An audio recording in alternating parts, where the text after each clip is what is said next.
If I told you that Squaresoft's first RPG for the PS2 was an SSF tale about generational trauma coming out of the shadow of your forebears and the nature of the scars left on the world by war and those who are sacrificed in its wake, all wrapped together with themes of xenophobia, technophobia, religious indoctrination, political corruption, and a touch of human trafficking, what would you expect I'm talking about?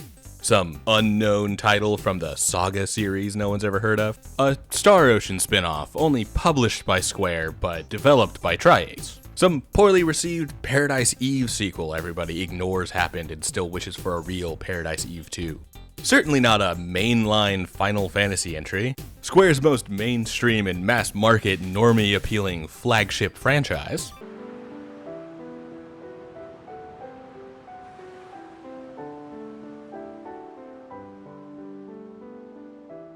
Listen to my story.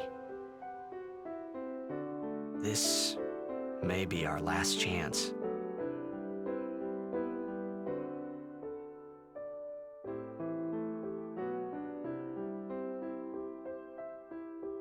Yeah, it's Final Fantasy X. Howdy, I'm Prakuza, and welcome to DevBox. I must really be getting old if I'm ready to call Final Fantasy X retro, but considering that there are legal drinkers in the US who were born after its release, I guess I really have no choice but to offer it some retro respect. No doubt if you're even remotely familiar with RPGs or gaming in general, you're at least familiar with Final Fantasy X. You've at least heard of it. Even if that exposure is through stale memes that have been repeated and overlaid and mutated over the last 2 decades. Hell, the game's been remastered for modern consoles and is available on PC, along with a lot of the Final Fantasy series at this point. Unlike the games I usually cover for Retro Respect, it's far from obscure or underappreciated. But fuck it. I want to talk about one of my favorite old games, and by one of my favorite, I literally mean a consistent top 5er of all time. Usually sitting around number 2, in fact. And considering that I've had numbers 1, 3, and 4 featured on the channel already, our 2-year anniversary of making videos feels like a optimal time to check this game out. Okay, so yes, the series started in 1987, releasing for the NES, but we really don't need to go over the full history of the franchise to start talking about Final Fantasy X. They aren't exactly interconnected or following a singular branching storyline. Starting from the actual beginning, we'd be here all day, and I'm not looking to make another 6-hour video again. It looks like 3 is gonna be fine. Which is also why we'll only be talking about the first game, and not be touching too much on Final Fantasy X-2 for today. Not gonna lie, I've got the itch, so it might be coming sooner than I expected. Anyway, for a quick rundown of Final Fantasy between 1987 and 2001, Square would release 10 mainline games, a handful of Chocobo-related spin-offs, most of the Saga series, which started as Final Fantasy Legend, and Mystic Quest. There are other spin-offs and side projects that I could mention, but the point is there is too much to talk about when it comes to the history of Final Fantasy before 10. And honestly, it's not that important. Although, I will bring up a fun fact and dismiss one of the longer-running myths of the franchise. The series' name is rumored to be from the game being a last-ditch effort by Square to release one Final Fantasy before nearly going bankrupt. However, series creator Hironobu Sakaguchi has since confirmed in a 2023 interview that this is simply a myth. The real name originates from the gamebook RPG series Fighting Fantasy, and the then competitor series Dragon Quest. Since Dragon Quest in Japan had been getting simplified down to Draqua, Sakaguchi wanted something similar for Square's next RPG, eventually deciding to use the romanized alphabet letters FF. While Square hoped to call the game Fighting Fantasy, trademarks made that a tricky situation, and so instead Final Fantasy was reportedly offered up by a schoolteacher in a postcard sent to Square headquarters, which stated that the direct translation from Final Fantasy in English roughly equates to the phrase, "the ultimate illusion" in Japanese, because of the synonymous meanings of final to ultimate and fantasy to illusion. And the only reason I'm telling this story is to introduce series creator Sakaguchi into the conversation, since there isn't much to mention for him when it comes to Final Fantasy X, aside from his role as executive producer. A more advisory and business role that Sakaguchi would take for the majority of the PlayStation era of Final Fantasy before eventually leaving Square in 2003. Speaking of development though, development on Final Fantasy X began immediately after the release of Final Fantasy VIII. Yeah, odd that 9 and 10 were developed in tandem for a time. Guess that's how you keep a yearly release schedule going, by always having multiple irons in the fire. Starting as 1717, the game was originally designed to follow a group of young people in a world plagued by a pandemic that was killing off the older generation. Boy, if only they knew how prophetic that would be 20 years later. Kinda like Logan's Run, but without the bureaucracy. Or, for those of you who aren't old as sin, it's like Expedition 33, but the adults did adulting things and failed the next generation. Sorry, Gen Z and Alpha. Only a few images from this original idea have survived to be presented publicly at this point, and they all point towards a prototype version of many concepts that would eventually become Final Fantasy X. Most notable is the blonde protagonist who shares a lot of similarities with Tidus. I will note that this early version of the eventual protagonist also shares a lot of similarities with Van, the protagonist, well, the perspective character of Final Fantasy XII at least. Granted, the same could be said for 10, but we'll get there. But yeah, this original version of Tidus would get reworked quite a bit, and by the time the game had been properly retooled into Final Fantasy X, he was going to be a plumber. The overalls of that previous lifestyle would be the only thing to survive the development progress. But once again, considering that Van starts off Final Fantasy XII by killing rats in the sewer, it looks like those older ideas weren't entirely abandoned, and would be repurposed in later games. There are also some visuals of characters that might have eventually evolved into being the Aeons and Yuna, as seen from some of these early art pieces. The initial name would only last roughly a year though, as by 2000, Square would announce Final Fantasy X as a PlayStation 2 exclusive. While PlayStation exclusive might have some stink on it now, console exclusivity was almost expected for most games at the time, although the reality of this announcement was definitely more of a Square is developing a game for the new PS2 type of reveal to encourage sales of the console itself, especially considering that neither the PS2 nor Final Fantasy IX were even released at the time of this announcement.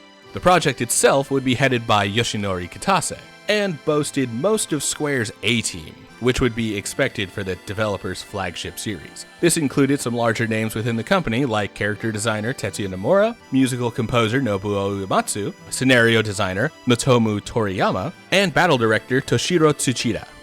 There's little reporting about any specific issues that would plague Final Fantasy X's development. While there are some issues to note, such as a rush on the localization that shaved months off of the time the American team had to translate the game into English, and this being Square's very first foray into voiceover and motion capture animation, we're still about a decade out from Final Fantasy XIII and XV's development hells and constant rework before finally getting a product ready for release. So the 2 years of development was by no means an easy task for the team, but the process would never get as cursed as some of the more modern development seems to have gotten, as the developer has started to get bogged down with chasing whatever the most recent finance buzzword might be.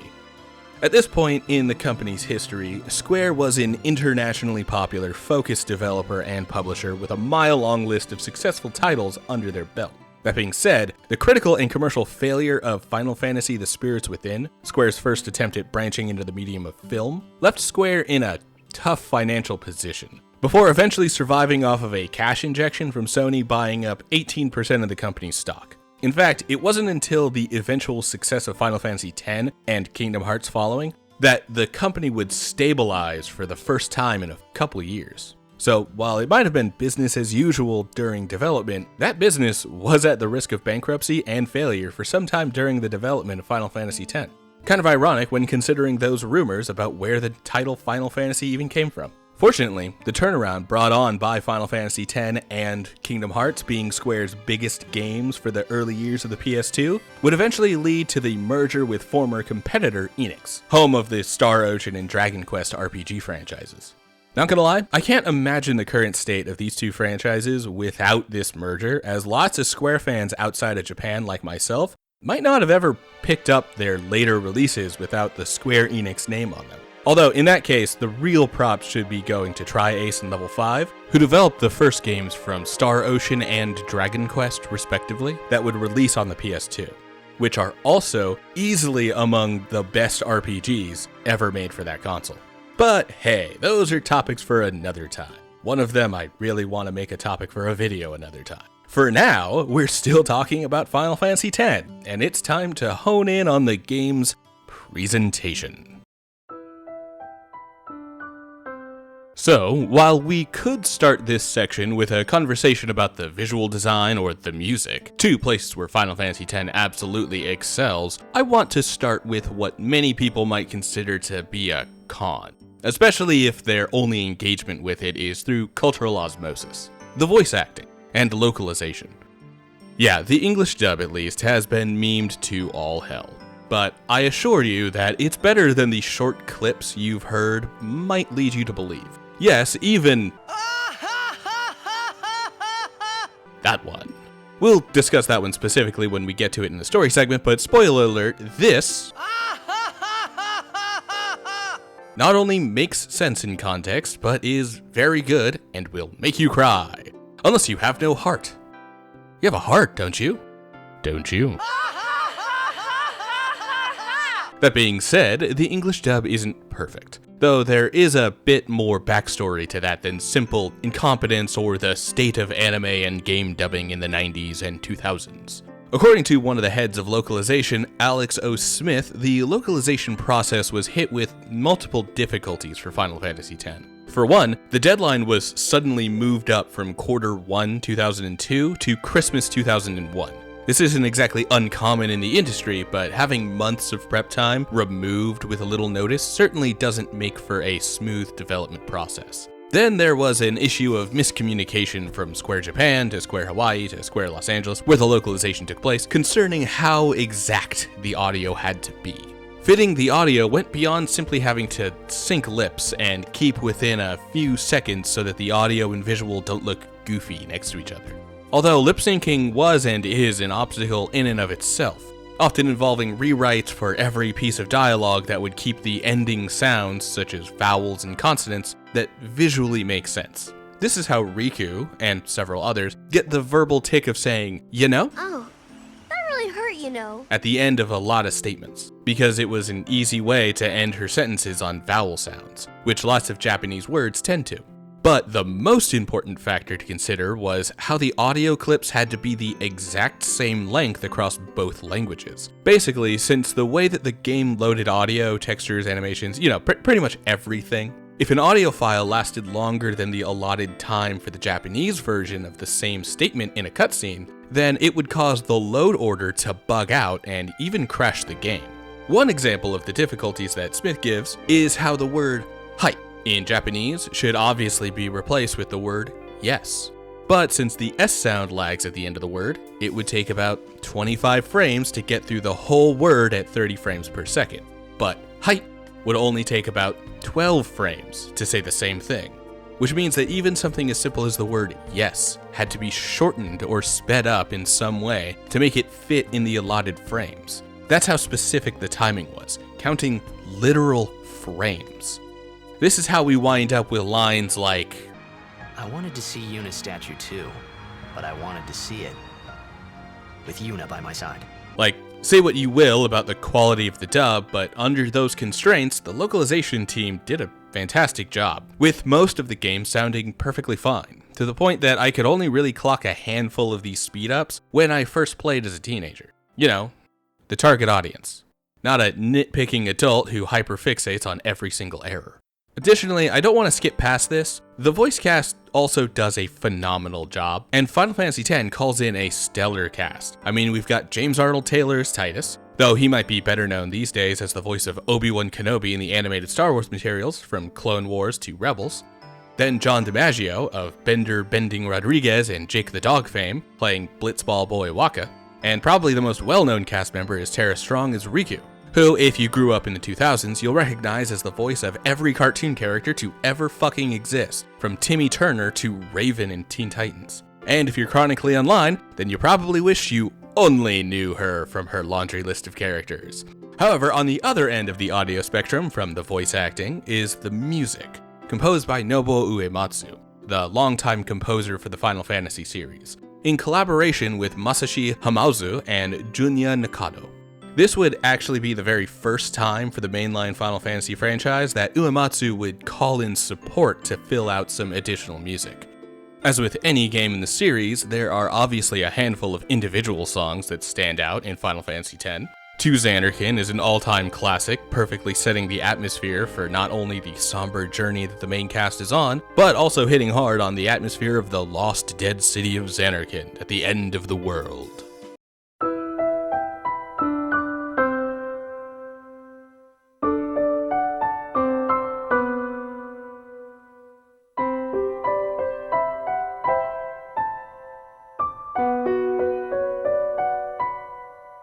Otherworld is one of the best opening songs of any game, absolutely getting the blood pumping from go and giving off the high-octane vibes of sports highlight reels that try to trick people into thinking that baseball might actually be exciting to watch.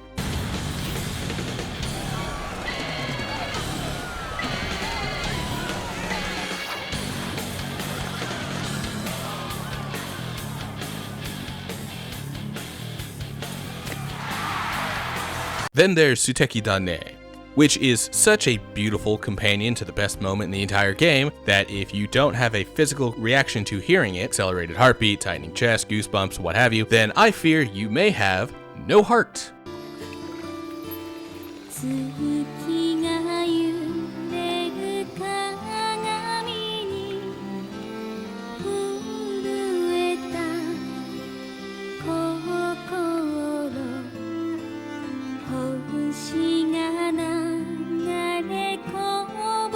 However, even the more passive themes that play during battle or in each location or to signify the important character in a scene are all great. Some standouts include Auron's theme, which gives such a level of dark mystery to everything he says whenever he shows up to exposition dump.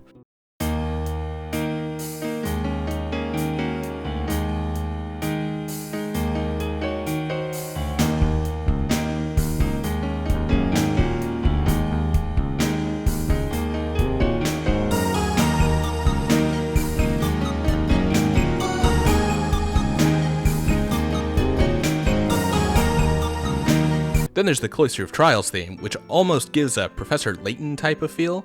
It really emphasizes the puzzle-solving aspect of these sections.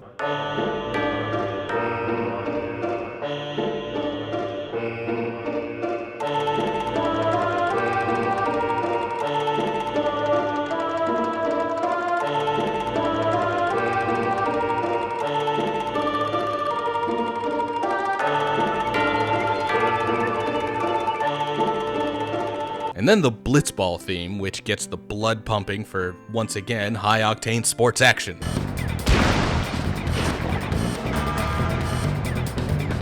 I'd originally finished writing this section with the Rule of Threes, but I honestly couldn't move on without mentioning the breezy island vibes of the Besaid theme.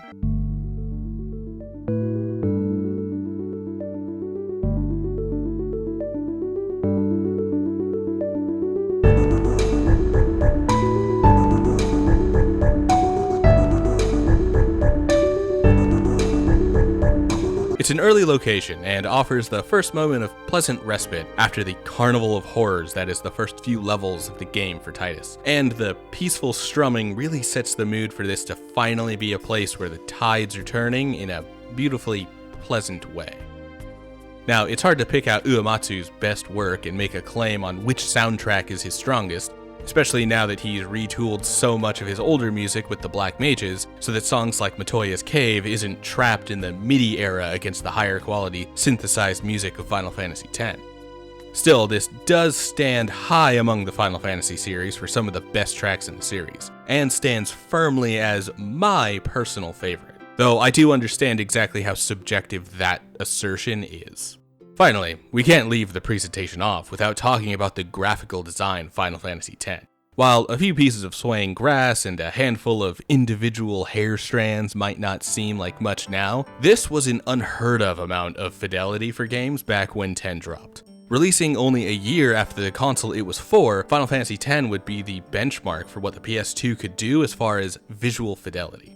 While some developers, like From Software, were looking to see how many enemies could be placed on screen and how complex their AI could be in real time, Square was laser focused on drawing every bit of visual splendor out of the console.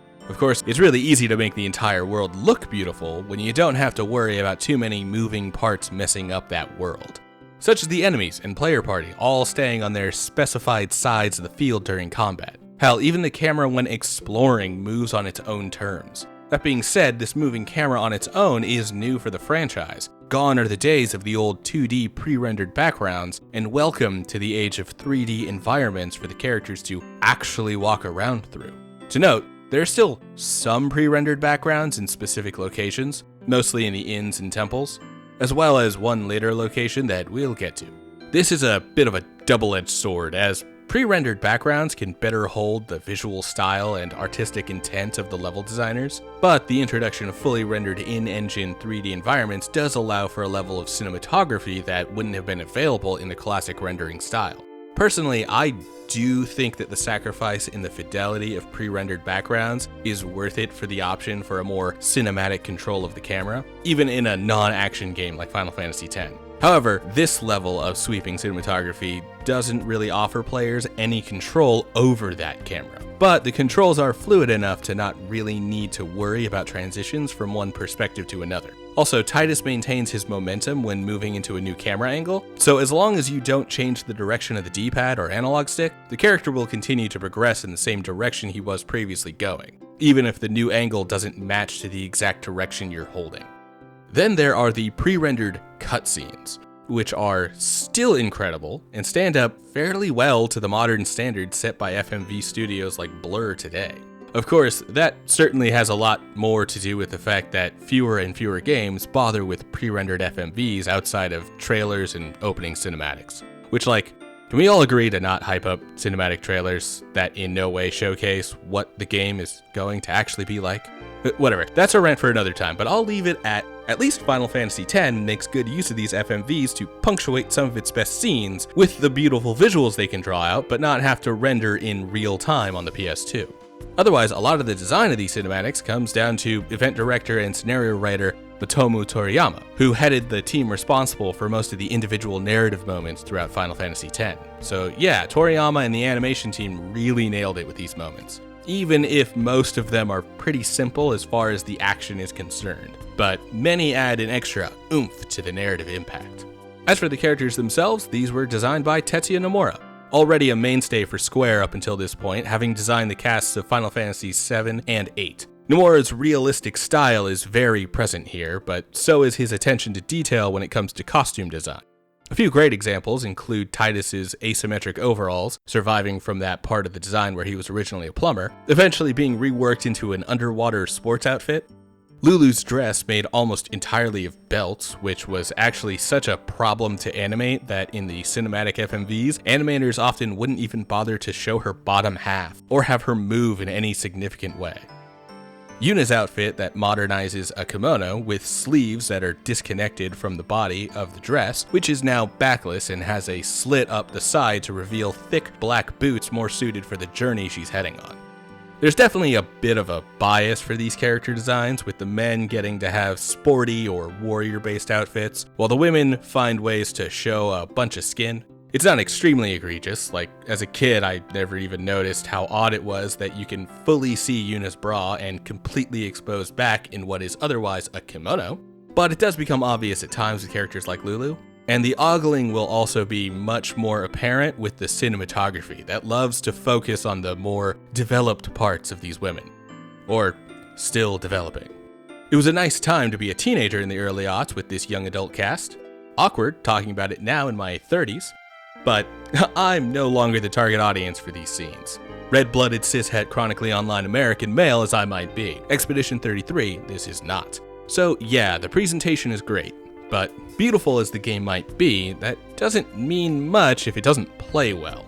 If it doesn't have that mouth-watering game feel like the body of a smooth whiskey.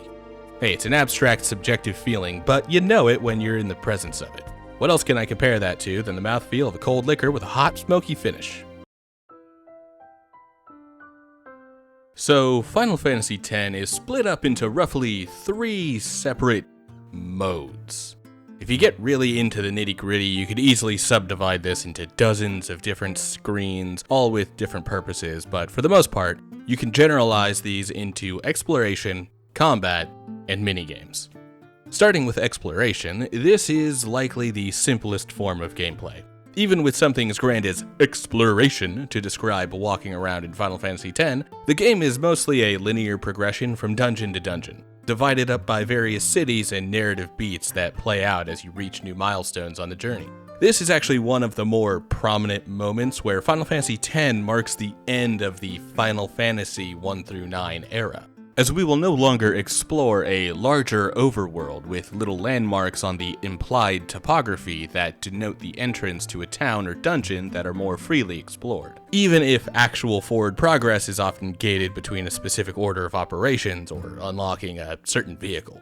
Still, even if FF10 is extremely linear, there are various secrets hidden around each area, often obscured by the mandatory camera angles of each location that don't really offer the best perspective on locating these individual secrets. That being said, these perspectives are made with purpose, and any items that are found by circling around the area are rewards for being especially critical of the surroundings and making sure to explore off the beaten path. Sometimes these prizes are even given out as a reward for talking to people or animals. Regardless, the exploration is pretty straightforward and mostly amounts to running from point A to point B, talking to folks on the way, and spending about 90% of the time looking up at the mini-map to tell you which way you're actually supposed to be going. The limited nature of this exploration gets brought up a lot when talking about Final Fantasy XIII especially, as many struggle to find what exactly it is that 13 does wrong to be considered the linear hallway game, while both 10 and 12 are almost equally as linear for the majority of those games' progression loops. And while that might be something to talk about in more detail later if I ever do a video on 13, and everything it did wrong while still succeeding in unexpected ways enough to not only warrant earning 2 sequels, but one of those sequels being one of the best games in this post-10 era of the series, and being a more solid entry than many detractors would lead you to believe. I'm trying to say that I like 13 regardless of its weaknesses, by the way. But the secret sauce that 10 uses to make its linearity work is in the variety that it offers, splitting up an otherwise steady pace not only with cutscenes but also with little spaces to explore, and puzzles to finish, and NPCs' homes to ransack for everything that isn't nailed down.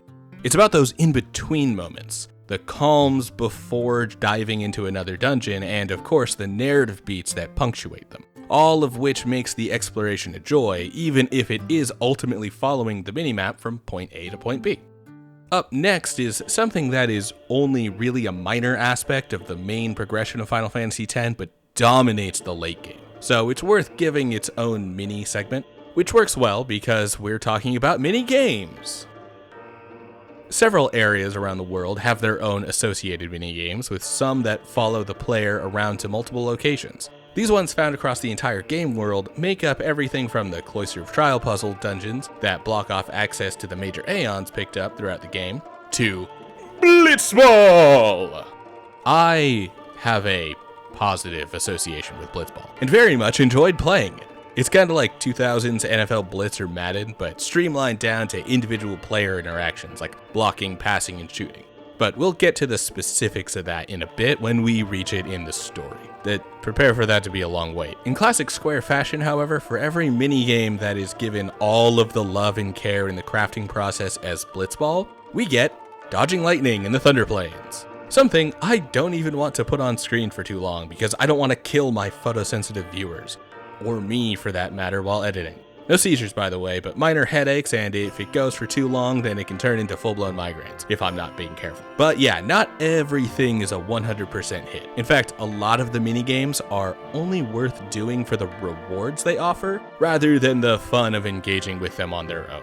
Unlike Blitzball, which is the gold standard for minigames that never has or will be topped by the entire catalog of Square. As for those rewards, they slide directly into combat. Before we can actually get into how combat specifically works, let's talk about gear and leveling, the two aspects of the game that will improve combat, or at least improve the player's chances of succeeding in combat. First, there's gear. Equipment drops in Final Fantasy X are different than pretty much the entire rest of the Final Fantasy series. Instead of each piece of gear having a predetermined attack or defense stat, with some agility, accuracy, or other auxiliary skill thrown in for good measure, every weapon and armor piece has up to 4 ability slots that can each be filled with an ability. The gear abilities essentially replace the accessories that supplement a character's build in other Final Fantasies. There are dozens of these abilities, ranging from increasing strength or magic by a predetermined percentage from 3 to 20%. However, some can have a more profound influence on combat, such as counterattack, which allows the party member to counter after being attacked, or blind strike, which applies the blind status effect to all attacks with the weapon. The actual abilities are specific to whether the gear is a weapon or armor, and each character can equip one weapon and one piece of armor. This completely changes the loot pool for Final Fantasy X, since there aren't any hard stats to monitor and rarely a most optimized choice for any slot. The ability to customize is also unlocked at about a third of the way through the main story, which allows players to really fiddle with their builds. Although, while I understand why there is such a stiff grind for some of the better abilities, it does make actually making weapons with good abilities feel like a waste of time compared to simply going for the celestial weapons. For armor though, a lot of the grinds can be worth it, and a lot of the best abilities usually have a secret task that can be done to unlock the customization quickly, usually earned through the monster arena or by bribing enemies. That still puts any real effort to customize deep into the endgame, so loot does still suffer for the majority of a playthrough. As for leveling, this is also very different from how most Final Fantasies approach the concept. Instead of having a linear progression of levels that give predetermined stats per level up, with weapons, armor, accessories, and other supplements like materia and Guardian Force junctioning to add flexibility to builds, Final Fantasy X has the sphere grid. In this case, every level allows each party member to move one space on the sphere grid, and unlocking additional attributes and abilities is done using either power, speed, magic, or ability spheres. Each one of these spheres will then directly improve the associated stat for the party member that unlocks the node. In order for any other party member to unlock the same node, they will themselves have to travel to the same space and use a sphere for themselves. There are also other spheres apart from the ones that unlock nodes, which can be used to either move to distant locations, unlock special locked nodes, or turn empty nodes into a specific stat. For the most part, this does mean that each party member will generally follow a predetermined path, as access to the spheres that will take them off that path are rare and gated behind a lot of story progression. However, in the endgame, this grid system eventually opens up to some very impressive build variety, where each character can diverge from their predetermined line and start to emulate a completely different party member, like taking Wakka's already high damage and accuracy through Titus or Riku's paths in order to give him some much needed agility. Or Kimahri, doing whatever Kimahri wants to do while he's stuck on the bench forever. I don't know, I don't care, it won't affect my party dynamic. Finally though, we can get to the actual fighting. And yeah, like most older Final Fantasy titles, 10 uses turn-based combat in small-scale fights with a party of 3 characters against a group of enemies that could number between 1 and 3. The turn order is displayed clearly on the right side of the screen, but each attack has an agility modifier that can either speed up or delay the next action of the current active character. There are also some skills that can affect enemy turn order as long as they aren't immune, and alter the course of battle that way. On a character's turn, they will have a few choices of what to do, generally coming down to either attacking, using a skill, special ability, or some kind of magic, and using an item from the group's inventory. An additional menu can allow characters to change their equipped weapons and armor by sacrificing a turn, or attempt to an escape, which doesn't always work. There is also the hidden option to defend by pressing triangle. And there is also the overdrive, the equivalent of limits or limit breaks from older games. Extremely powerful attacks that can often turn the tide of a fight into the player's favor in one of various ways. It might sound a bit overwhelming at first, but generally most of these options aren't even available right off the bat, and will unlock as each party member progresses through their sphere grid to get new abilities. So the game does a decent job of easing players into the eventual complexity of combat, while starting off with some simple attack, defend, magic, flee. Unlike the Souls content that my channel normally focuses on, this combat is about as far from action-based as it gets. In fact, unlike most other Final Fantasies, timing for inputting commands is not active or on a timer at all, which takes a lot of stress out of each fight, although the fact that misreading the patterns on a single attack for some enemies can mean a game over, bringing that stress right back into every single encounter. I will note that this divergent from the ATB system is actually one aspect that makes Final Fantasy X a bit controversial among fans of the franchise, and probably one of the reasons why a few people who clicked on a video titled End of an Era thought I was going to be shitting on the game for 3 hours instead of constantly glazing it. Sorry guys, it's a great game. Speaking of encounters, these are activated randomly while exploring and take place in a in-engine 3D environment with the player party standing on one side of the field and enemies on the other. Nothing new for the PlayStation era of games. Even without any action, these encounters are still impactful affairs, as they often require precise strategy in order to win, and often test the player's ability to rework their planning on the fly, as bosses shift phases, reveal strengths and weaknesses, and do everything in their power to kill the party. This need for strategy is also where the party composition shines, as each character has different strengths and weaknesses. Tidus's speed will allow him to get a first strike on enemies that are usually faster than the rest of the party. Wakka's accuracy will allow him to hit enemies with high evasion, usually flying enemies like birds and bugs. Lulu's magic can deal extra damage to enemies weak to specific elements and bypass some physical defense negation. Auron's piercing weapons allows him to ignore the armored status of some sturdy foes.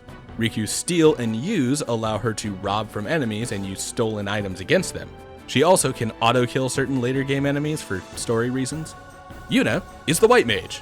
You don't fuck with the white mage. She also summons powerful Aeons, which appear as separate player characters that can be used to deal heavy damage to stronger enemies, and more often than not, their best use will be to take a heavy hit to save the main party from a wipe. And then Kimahri is there. Finally for combat is the summons. In previous Final Fantasy games, these were essentially extremely powerful spells that would summon a deific entity into the world in order to attack the enemy with one massive hit. In Final Fantasy X, however, they are auxiliary party members who Yuna can call onto the battlefield and will take the place of the standard party. While the majority of these Aeons are element-based, some of the later ones flesh out their place in the party dynamic separately. It's a fantastic innovation on the classic summoner job that gives the Aeons a more personal aspect in combat that reflects in their story. These are not without criticism, however, as the overpowered nature of the Aeons is balanced by making them especially vulnerable after using their strongest attacks, and in some specific cases gives bosses a direct counter that removes summons from the field after they've only had one turn to make their impression in combat. As a result, even though the system has been built around allowing these Aeons to temporarily replace the party, they often wind up still only appearing to deal one massive blow before immediately being removed. So they wind up being exactly the same as they were in previous games. Only it takes a lot longer to set them up for those massive hits. Altogether, the gameplay of Final Fantasy X might be a divergence from the franchise, abandoning the ATB system that preceded it, or less action-packed than something with more active inputs from fight to fight like Legend of Dragoon, or more recently Expedition 33, but it has a style and a grace to it that elevates the levels of strategy needed to succeed to the heights of the RPG genre, and stands out as one of the most iconic iterations of turn-based combat before and since its release. Of course, the combat is only part of the situation for a game like Final Fantasy X. It's all secondary to what really makes this game often take the number 2 spot in my top 5. The story. We open up to see a group of travelers, all gathered around the fire, their weapons placed off to the side to rest while evening approaches. One of the travelers stands and walks around the group, placing his hand on the shoulder of one in particular, a young woman, her eyes watching him as he approaches and her head tilting longingly towards his touch. Then he continues on to the top of the small hill, looking out at the wreckage of a ruined city, and gives the opening words that start our adventure off. Listen to my story. This may be our last chance. It's a somber opening that quickly shifts in tone to a high-tech cyberpunk cityscape on the edge of the water, even though it's deep into the night. The lights of the city that never sleeps keeps the dark at bay and my insomnia strong along the streets of Xanarkand. The first thing we're allowed to do is either impress some kids or hit on some girls, while giving our autograph and choosing our name for the playthrough. For now, we'll be going with Prakuza, of course, but I'll be calling this protagonist Titus for the rest of the video. Also, now seems like a great time to bring up that name. See, while I'm in the camp of the folks who read Tidus as Titus, there's a pretty convincing argument that it should be pronounced Titus. For one, his name in Japanese is actually Teda, which is closer to Titus than Titus, I suppose. There is also a Japanese character for the pronunciation Tai that they didn't use here, so it does imply that that's not the proper way to pronounce it. But I'd say that the strongest evidence is that the first time that the name was ever spoken by an English voice actor in Kingdom Hearts, the Waka on Destiny Island refers to him as Titus. Me and Titus, we are gonna do a little exploring today. Still, I kicked his and Titus's asses in a 3-on-1 fight, so I get to decide what he's named. I mean, they even had Selphie's help, and they couldn't get it done. Ah, poor Selphie. Another fun fact, turns out that the reason the Final Fantasy X characters are so poorly used in Kingdom Hearts is because the two games were being developed at around the same time, and when the Final Fantasy inclusions were being prepared, Square wasn't sure if FF10 would be successful enough for the cameo to be a selling point. That room had to be left for Cloud or Squall, which leads me again to poor Selphie. All she wants is a little romance. It's so romantic. I gotta try it sometime. And ain't nobody here that can give that to her on Reject Island. Anyway, fun and sad facts aside, we're back with Titus. Again, sorry Team Titus, but this is what I grew up calling this guy, and it's what I'll continue to do until the day I die. And it's time for the Blitzball match that launches us into the first FMV and the most hyped song in the whole game.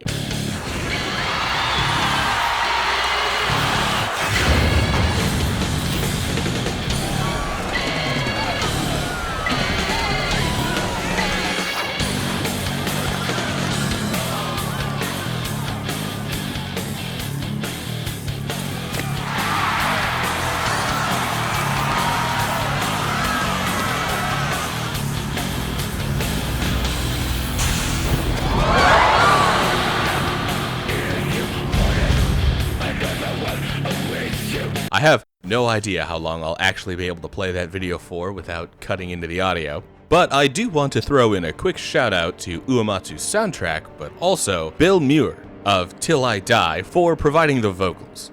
The styling of this song spouted rumors that Square had worked with Rammstein back in the day. And yeah, I hope Muir takes that as a major compliment for how much that means he nailed the metal vibe in his performance. Unfortunately, the song doesn't only get cut off by YouTube's copyright policies, but also by Sin, who attacks Xanarkand and gives us an apocalyptic inciting incident. Fortunately for Titus, Auron is here, and he helps guide us through a few fights throughout the city. Blah blah blah, tutorial, time to get sucked up into the giant sky anus. Giant sky anus that Auron can apparently talk to. You are sure? And then he looks dead into the camera and tells us a bold-faced lie. This is your story. More on that later. After the encounter with the monster that attacked Xanarkand, Titus wakes up alone in a strange set of ruins. Prepare for this to be a running gag for a little bit here. Turns out, being alone is bad for his health too, as he needs to immediately run from combat. Okay, and we finally found some peace, picked up a couple key items, and can relax by the fire.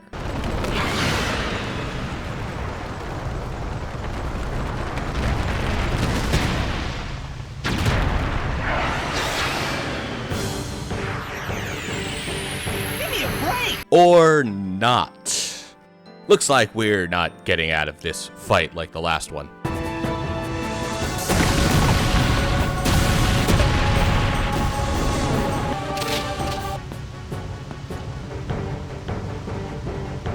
Or not. Well, now that we've got help, nothing can touch us. Or not. Damn it. Whatever. moving on. The point is, now that we have new allies... Or not. Way to fuck up the rule of threes, guys. Rude. That's rude. So we've now officially met the Albed, a group of folks who seemingly don't speak the same language. Well, all except for that girl who fought with us before. She's cool. I mean, they're all cool, but not having a language gap at least makes building a connection a little bit easier. Although cool as the Albed might be, they aren't above making us work for our place on their ship, which is understandable since they don't know us and we're asking for their help to survive. The job they're sending us on is to dive into a submerged ruin filled with lost ancient technology. It's that 1990s style tech too, since kicking it a bunch is all it takes to make it work. It was a wild time in retrospect for those of us who lived through it, but yeah, if your VHS, PS2, CRT, any other old school tech with a 3-letter acronym stopped working for whatever reason, then go ahead and kick the shit out of it. I guarantee it'll work again. Not like our modern iPhones that will explode if you try to replace the battery. Anyway, once we've beaten 2 panels into working, we get another boss fight, and this time we don't let either of our party members die. Also, this is the very first example of the situation commands.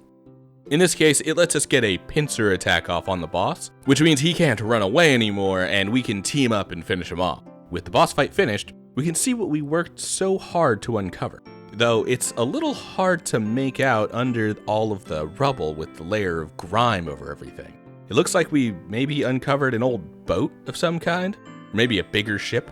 Not sure, maybe we'll find out later. For now, we get to have a break from our diving work up on the Albed's boat, where we finally get fed, and man, it's hard to see exactly what this is, but if I had to assume, I'd say, well, let's take a writing tip to heart and show rather than tell. Now, we've made curry on this channel before, so we're retreading some old territory, but today I want to try something a little different to match what we see on Titus's plate here. We'll start by getting our mise en place with some onion, garlic, carrots, and potatoes, all washed and chopped. Then over to the stove, we drop in our Tray O Ocean, a nondescript package of random seafood that has mussels, scallops, squid pieces, you name it. Now, do all of these things cook differently? Technically, yes. But all we're doing here is getting them cooked enough so that when we throw them back in later, they won't be completely raw. Which means once it's cooked down a small amount, we take the fish stuff out and start sweating our onions in the fawn that has started to develop at the bottom of the pot. Then drop in our garlic, and after that blooms goes our carrots and onions. On a separate burner, we're brewing our broth. Some dashi tablets and a bit of miso paste makes for a delicious seafood broth. I use this for my shrimp risotto all the time, but for now, it'll be the base liquid for our curry. After the vegetables have simmered for a while and the carrots and onions are soft enough for a paring knife to pass through, we can toss in our curry mix. I've really fallen in love with the golden curry branded stuff I can get from the Asian section of local grocery markets. Helps make the whole process into a weeknight meal instead of an hours-long simmering. And even though curry over rice is kind of its own meal, we do see a side of greens on the platter. So we'll do some quick sauteed green beans. Toss the green beans into a pan with some butter, let those cook together for a few minutes before adding some water and covering to steam to your preferred doneness. I personally like a slight snap, but sometimes green beans can be a bit gritty if you don't cook them down all the way. So some folks prefer them floppy and mushy. With that done, we can drop the fish back into the curry and plate up over rice, with a side of those sauteed green beans. And that's how you make Titus's first meal in a new world. And we're back on the boat. Titus is all full of food, and we finally get a name for our friend here. It's Riku. She gives us a little exposition on this world we've woken up in. For one, we're told that we're in a place called Spira, and the Albed aren't exactly on the best terms with most people here, which is why she doesn't really have a problem when Titus says he's from Xanarkand, but others consider it a holy place that was destroyed by a creature called Sin 1,000 years ago. Which also makes sense from what we saw, minus the millennia ago part. We also get a small crash course in the Albed language. This was actually one of the more fascinating aspects when I first played Final Fantasy X. The Albed language is a relatively simple cipher, swapping each letter in the English alphabet, making sure to always swap consonants for consonants and vowels for vowels. with the voice actors speaking in an accent that reportedly draws from a few different styles, but takes most of its inspiration from Arabic. This is similar for the visual design of the Al Bhed as well, giving their outfits an Arabic style, but then accessorizing with goggles and straps to apply a scrappy sci-fi aesthetic to them. As for the language itself, this is part of an ongoing puzzle where Al Bhed primers can be found throughout the world and will allow players to slowly understand more and more of what they're saying. Players can even load their previously collected Al Bhed primers into a new playthrough, which means that the second playthrough on the same memory card can understand a lot more of the conversations among Al Bhed. Like, we can hear that the others did in fact think that we were a fiend when they first found us, and that Riku says sorry before knocking us out. And that what we found in the water is actually— wait, hold on, spoilers, quickly, into the water! Thankfully, Sin keeps me from giving too much away. Also, it probably killed everyone on that boat. Unfortunate. Titus once again wakes up after a Sin attack, washing up in an unfamiliar space. Only this time, instead of being stranded in a flooded temple, we've found ourselves on an island paradise, where we get to play blitzball on the beach with our new hunky jock friend Waka. He has that negative reaction to us saying we're from Zanarkand that Riku warned us about, since he is a follower of Yevon, the dominant religion in Spira, which is dominant to the point of being a literal big government theocracy. And so we start falling back on an excuse we learned. Turns out people near Sin go crazy. And so Titus uses that to get away with not knowing anything about the world and that whole claiming to be from Zanarkand thing. While it may have taken quite the trip to finally get here, this is about where I'd say that we finally hit the actual start of the game. We're still not fully out of tutorial land, but we're about to start gathering up our main party and really get started on that main crux of our oncoming journey through the world of Spira. And I'd like to take this time to comment on the island of Besaid and its little village. You know, for every retrospective YouTuber, we've got a preferred locale for our starting and hub cities, from dusty abandoned castles to bucolic turn-of-the-century towns. My personal favorite is the breezy beach town, like the kind of place you expect Johnny Tsunami to retire and run a bar by the beach with a questionably dated liquor license. And I gotta say, while Besaid hits the vibes perfectly, this might be the source of my fascination with these locales, along with the peaceful Destiny Islands of Kingdom Hearts, rather than a random example actually. This also seems like a good time to mention the major inspirations for these island locations, the ones from Final Fantasy X, by the way, not Destiny Islands. That's being saved for a different, much more unhinged video. While his exact title is character designer, Tetsuya Nomura also mentioned his inspirations on both those character designs, but also that of the beach and island locations that make up most of the world of Spira. These locations are heavily influenced by the coastal regions of Southeast Asia, notably places like Bali, Thailand, or the southernmost islands of Japan. This is where a lot of that art direction, that peaceful island paradise vibe with pale sand beaches and turquoise oceans comes from. While we're here, Waka tries to murder us, then he teaches us how to properly pray here in Spira. Turns out this prayer is already familiar to Titus though. Any blitzball player would know that prayer. It was the blitzball sign for victory. So it would seem that there is at least some crossover between the Zanarkand Titus knows and this Spira place, and most of it seems to revolve around blitzball. Good thing he's a star player. Which works out for Titus as he's now been recruited into the Besaid Aurochs, Waka's blitzball team that represents Besaid during tournaments and league play. Since Titus doesn't really know what else to do, he agrees to tag along, at least until Luca, where a big tournament is being held since it's one of the biggest cities in Spira, and he'll hopefully get recognized there by anyone who knows blitzball a bit better. Maybe someone will know what other team he played for aside from the Zanarkand Abes, what with that team being dead for 1,000 years. However, while we're here in Besaid, the plot begins to thicken, as there appears to be a summoner in danger inside the temple, and Titus, goodest boy he is, refuses to let that stand and rushes in to go help whoever this summoner is. He's already seen a few statues of high summoners, some type of revered holy men in robes, so he's not exactly sure what he'll find, but first he winds up in our first Cloister of Trials. This makes for a decent tutorial to Final Fantasy X's puzzle dungeons. I'll acknowledge now that this is a slightly controversial section of the game, with a lot of folks who are looking to get back to the combat or story, considering these cloisters to be an unnecessary roadblock that kills the pace. That being said, I adore these. These are generally item management puzzles. The key to success is swapping around spheres from one pedestal to another while only being able to hold one sphere at a time. These require a lot of back and forthing in order to make use of the empty pedestal slots and Titus's single useful hand. However, I will say that when the pattern of slotting each sphere into their intended place finally clicks, and opening the final door is a series of inputs away, it feels amazing. The difficulty is never very high though, and while that can help the target audience feel plenty smart for solving these fairly simple puzzles, I do wish that they'd have at least gotten a little more complex once you start heading into the side content. For now though, the Besaid Cloister is about middle of the road. Good for teaching the basics of these puzzles, but nothing really impressive outside of that utility. Once the cloister is finished, Wakka comes and finds us, letting us know that we've committed a massive taboo by coming this far. Inside, we meet the summoner, Yuna, and her other guardians. Wakka is one himself, and the others are a catman, along with a goth woman who uses belts to fill out the rest of her dress that isn't already filled up by her chest, and a little bit of lingerie-covered thigh sticking out. Which, when I say that all together, move over, Wakka. We got a new resident hottie in this group. Oh, and Yuna's cool too. I've done it. I have become a summoner. Wonder if she'll be important at all. Titus seems to think so at the fire that evening, as he attempts to gas her up, no matter how many times the old lady repeats the same audio clip. Stay away from the summoner!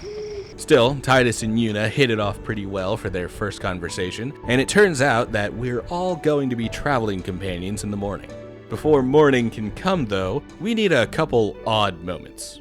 One is a midnight conversation between Lulu, the hot goth lady from before, and Wakka. It's one of very few FMVs where Lulu's bottom half can actually be seen. Not for the focus on the chesty reasons you might be thinking, but once again because animating her belts is apparently a nightmare. Considering that every single one moves individually in this scene, I understand where that difficulty comes from now. No amount of motion captured references will make simulating a couple dozen strips of leather easy. We also have a disturbing dream where Jecht cucks Titus. Like, the subtext here is that Titus can't seem to decide what he wants to do in this new world or how to get back home, but like, why did it have to have such an odd connotation? The next morning, Wakka gifts Titus with the Brotherhood, one of Titus's best weapons that also happens to be the single most iconic weapon for the entire game. While it might not have the cultural impact of the Buster Sword, which is technically in the game but inaccessible by the way, the Brotherhood is basically the most notable symbol for Final Fantasy X, right up there with the Blitzball. Turns out Wakka made this magical sword and planned to give it to his little brother, Chappu. That's who Lulu and Wakka were arguing over the night before, but he left it behind when he joined the Crusaders, a faction of warriors from across the world who fend off sin as he approaches towns and cities. Turns out, Chappu looked a lot like Titus, which appears to be part of the reason why Wakka has taken such a liking to this new stranger so fast. Fucking pretty privilege strikes again. I tell you what, it's hard for us beautiful people out there. Anyway, we're finally on our way out, heading onto the SS Leaky to take our first steps towards Luca, where we hope to find someone who recognizes Titus. On the way, we get some more tutorials that showcase the strengths of Wakka and Lulu. Then there's the Garuda fight that lets us use Valfor for the first time. Or should I call them by the name I chose for this playthrough? Mega Ultra Chicken. It doesn't fit at all, but I couldn't help it. The 2000s Adult Swim and early internet humor took over my brain long enough to commit to this mistake. But we can make up for that by talking to this dog and getting Energy Blast, a second overdrive that will make Mega Ultra Chicken way stronger throughout the playthrough. Crazy that we can get this so early, by the way. In some of my previous runs, like the first time I ever played the game, I wouldn't get Energy Blast until revisiting this place in the Endgame. We also meet and fight Kimari. He's the Catman from back in the temple, and he's decided to test us. He's about as easy to beat as he is useless once he joins the party. I actually forgot to include this in my notes, by the way, and only wrote it into the script because I remembered him while writing. This is how useless the Catboy is. Didn't even warrant a note. What did warrant a note is the characterization happening while praying at the statue on the hill above town here. We see Wakka and Yuna both bow completely to their knees, two totally devout followers of the religion of Yevon, praying for safe passage. Meanwhile, Lulu doesn't even bother to pray, as her faith has clearly begun to wane due to some unforeseen history she has with Spira's dominant religion. Then there's Titus, praying more out of an attempt to appease his new friends, and mostly Waka, than any devotion of his own. It's an honest prayer, but one he doesn't necessarily believe will lead anywhere, which is why he doesn't drop completely down. With everything on Besaid covered, we can finally make our way onto the SS Leaky. The boat ride is pretty brief, but it gives Titus a chance to ogle Lulu again, and then he also gets to head over and talk to Yuna. Turns out she's pretty famous, since her father is Lord Braska, the High Summoner whose statue we saw back at the temple in Besaid. He's the most recent person to fight Sin and bring what is called the Calm. We won't really know it's called that yet, but that's what it is. And Titus is able to relate. His father, Jecht, was the star player for the Xanarcan Apes, the same team that Titus was heading before Sin attacked. Although it sounds like Yuna also knows Jecht, and he was one of Braska's guardians, which makes him a pretty big deal here as well. So, even thrust into the new world that is Spira, whether it be an alternate dimension or 1,000 years in his future, Titus still hasn't managed to walk out of his father's shadow. As we all converse and explore the ship, Sin attacks. He really only swims by, but it seems like Titus really can't catch a break without this monster showing up, and we still haven't really gotten a good look at it. For now, what we see is a fin, which the sailors on the SS Leaky snatch with a harpoon. They want to stop Sin from reaching Kilika, the village we're currently heading to, because otherwise he might destroy it.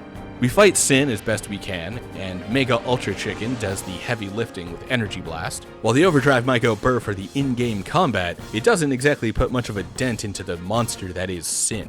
At least not enough for one to slow it down.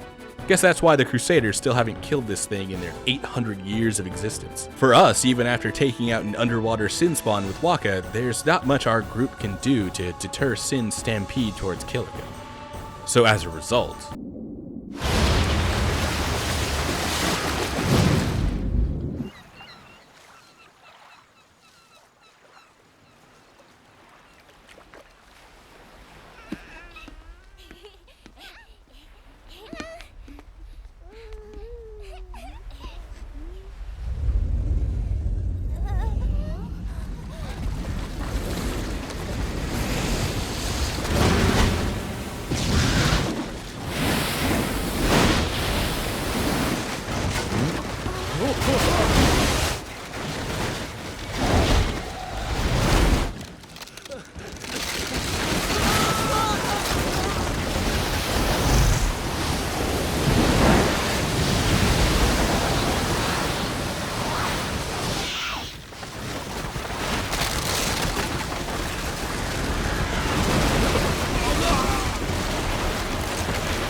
once we arrive to Kilika, the place is destroyed, and a large portion of the town has been wiped out. Fortunately, Yuna is at least there to perform the sending, something only a summoner can do, to send the dead to the far plane, because otherwise their spirits will become bitter from the envy of the living and become the fiends we've been fighting up until now. This leads to Yuna's dance. It's strange how something so beautiful could also be so dreadful. And Titus thinks of it the same way too. He can already see the cycle for what it is, and the reason for Yuna's pilgrimage. If Sin is allowed to wander freely, he'll keep destroying things, killing people, and then Yuna will have to dance to appease the dozens, if not hundreds, he's killed. Titus resolves that he never wants to see this again, although I think we all know that life isn't going to be that kind to him. After the sending, he asks Lulu what she means when she says that summoners like Yuna are the hope of Spira, and that their guardians stand by them until the end. Something that seems to set a stir in the crowd. To which Lulu responds, until she defeats Sin. And it is right now, roughly an hour into this video, that I'm going to break for spoilers. We've established the stakes with Titus's fish out of water storyline, Yuna's duty as a summoner and pilgrimage to defeat Sin, and the destruction that is certain to continue if Sin isn't defeated. So, if at this point you haven't seen the rest of the story before and you would still like to experience it for yourself, then by all means, pause this video here and go pick up the game now. The HD remaster is very nice and available on PC and most modern consoles, which is generally how I suggest folks play if there is a way to actually support the developer or current rights owner for these retro titles. Oh, and come back and finish watching the video in 2 months once you've actually finished the game. Also, for those heading out now, maybe consider heading down into the description and checking out the Patreon to support the channel. If you want to hear my final spoiler-free thoughts on the game, you can also head to the timecode on screen or the conclusion chapter in the chapter select below. Otherwise, we'll be moving forward from here on out without vaguely holding anything back. The next morning, Titus wakes up to find the Aurochs helping to repair Kilika. It's a heartwarming sight, and Titus even helps save a small child. But we don't have time to stick around for too long. We need to head up to the temple. Wakka wants to pray for luck in the tournament at the home temple of Lord Holland, a high summoner who also happened to be a Blitzball star before fighting Sin. On the way, Yuna starts to float the idea of Titus becoming a guardian. For one, because his father was her father's guardian, but also because she seems to like having him around. Which I couldn't exactly claim is great for her health, considering that he runs headfirst into a fight against Lord Ochu, an optional boss that the Crusaders were having trouble keeping at bay. Mega Ultra Chicken makes quick work of it though. Then comes the real boss of the area, Sin Spawn Jino. This one offers a neat trick and some strategy for taking care of its multiple phases. Focusing on the tentacles will cause the main body to pop out of its hardened defensive covering, but fire spells can also damage it while it's still in that defense mode. The fight becomes much more standard though once the shell is removed, and we're quickly through. After the fight, we get some cope from Wakka as he starts to come up with his own fan theories on Sin, wondering if maybe he doesn't kill people, but instead sends them 1,000 years into the future, where they pop back into the world after being isekai'd out of their time. Lulu quickly stomps this idea away, reminding Wakka that Sin didn't take Chapu anywhere. Sin crushed him and left him on the Jose shore. Your brother won't just pop back. Oh, and one more thing. No matter how much you want it, no one can take Chapu's place. No one can replace Sir Jekt, for that matter. And there's no replacement for Lord Braska, either. It's pointless to think about it. And sad. harsh, but in this case, might have been some necessary pills to swallow. At the temple, we meet some real blowhards, a group of blitzballers who call themselves the Luca Goers. They're the reigning champs, and they look down their noses at all other competitors, especially the Aurochs. The attitude reminds Titus of Jekt. He was a blowhard too. But it has been 10 years, and maybe the reminder was a bit more than hate.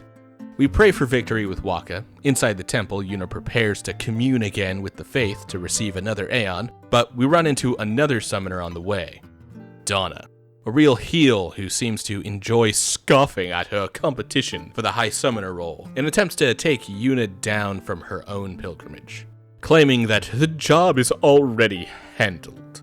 Lots of great people we've been meeting here in Kilika. Although, in this case, it does come from a place of caring, but more on that later. For now, the others go into the cloister without Titus because he's not a guardian yet, so instead we have to wait outside. This is until Donna decides to have her guardian, Bartello, throw us into the cloister, hoping to get Yuna in trouble over the taboo breaking again. And we've got another pretty good cloister. I like the idea of needing to burn down the doors, then removing the flames in order to pass through. Kinda shows the double-sided nature of fire, how it can be a tool and an obstacle at the same time. The only critique on this one is how far you have to get before the destruction sphere becomes available, because it becomes very likely that most players will walk right through the final door without turning back around and finishing up the secondary puzzle. But we get both puzzles done very quickly and immediately start to get chewed out for breaking the taboo again. Lulu decides to take this time to give us a quick breakdown of what the Faith are. Basically, they're people who have been encased in stone by Yevon, and when the summoner makes a bond with the Faith, that bond takes the physical form of the Aeons, like Mega Ultra Chicken, or in the case of the new one we get here, Nathan, because he's a hot dog. I'm going to tell myself you laughed. Next, we make our way on another boat. It looks like the SS Leaky, but this one is the SS Winnow. Here, Lulu and Waka gossip about Titus and what to do not only about him, but for him. And after talking to Yuna, where she confirms that she believes Titus is from Zanarkand, as she had believed Jecht 10 years ago, Titus blocks out his foul memories of his father in order to successfully perform the Jecht shot. He even shares its mythos with Yuna, the sublimely magnificent Jecht shot Mark III, a stupid name to hook the crowd. Quick side note, that is more personal than an objective truth about the game, but yeah, as a kid, I thought this minigame was unwinnable. It's extremely easy now that I see it in action again, but the friend who actually convinced me to pick up this game in the first place 20 years ago, failed to get this on the first try and made the assumption that he was supposed to lose. So when I got here, I believed him, and missed out on earning the Jecht shot on my first playthrough of the game. Don't be like us idiots, reload the save and get it right if you get overwhelmed. Alright, Luca time. And we get another beautiful view of a coastal space, but this time it's the biggest city we've seen so far. Seriously, that islander theme of the game really comes across in so many of these locations. You can practically smell that salty sea air from every inch of Spira. In the dockyard, we get a few interesting introductions, such as the Maesters, the spiritual, and therefore political, leaders of Spira as we dock. Micah seems like a kind old man, although Titus asserts that he should probably be dead if he's as old as people claim. Then Seymour stares a little too longingly at Yuna, and gives a little speech that has dictator pretending to be a populist energy. Then Titus makes a bit of a fool of himself by taking shots at the Luca goers.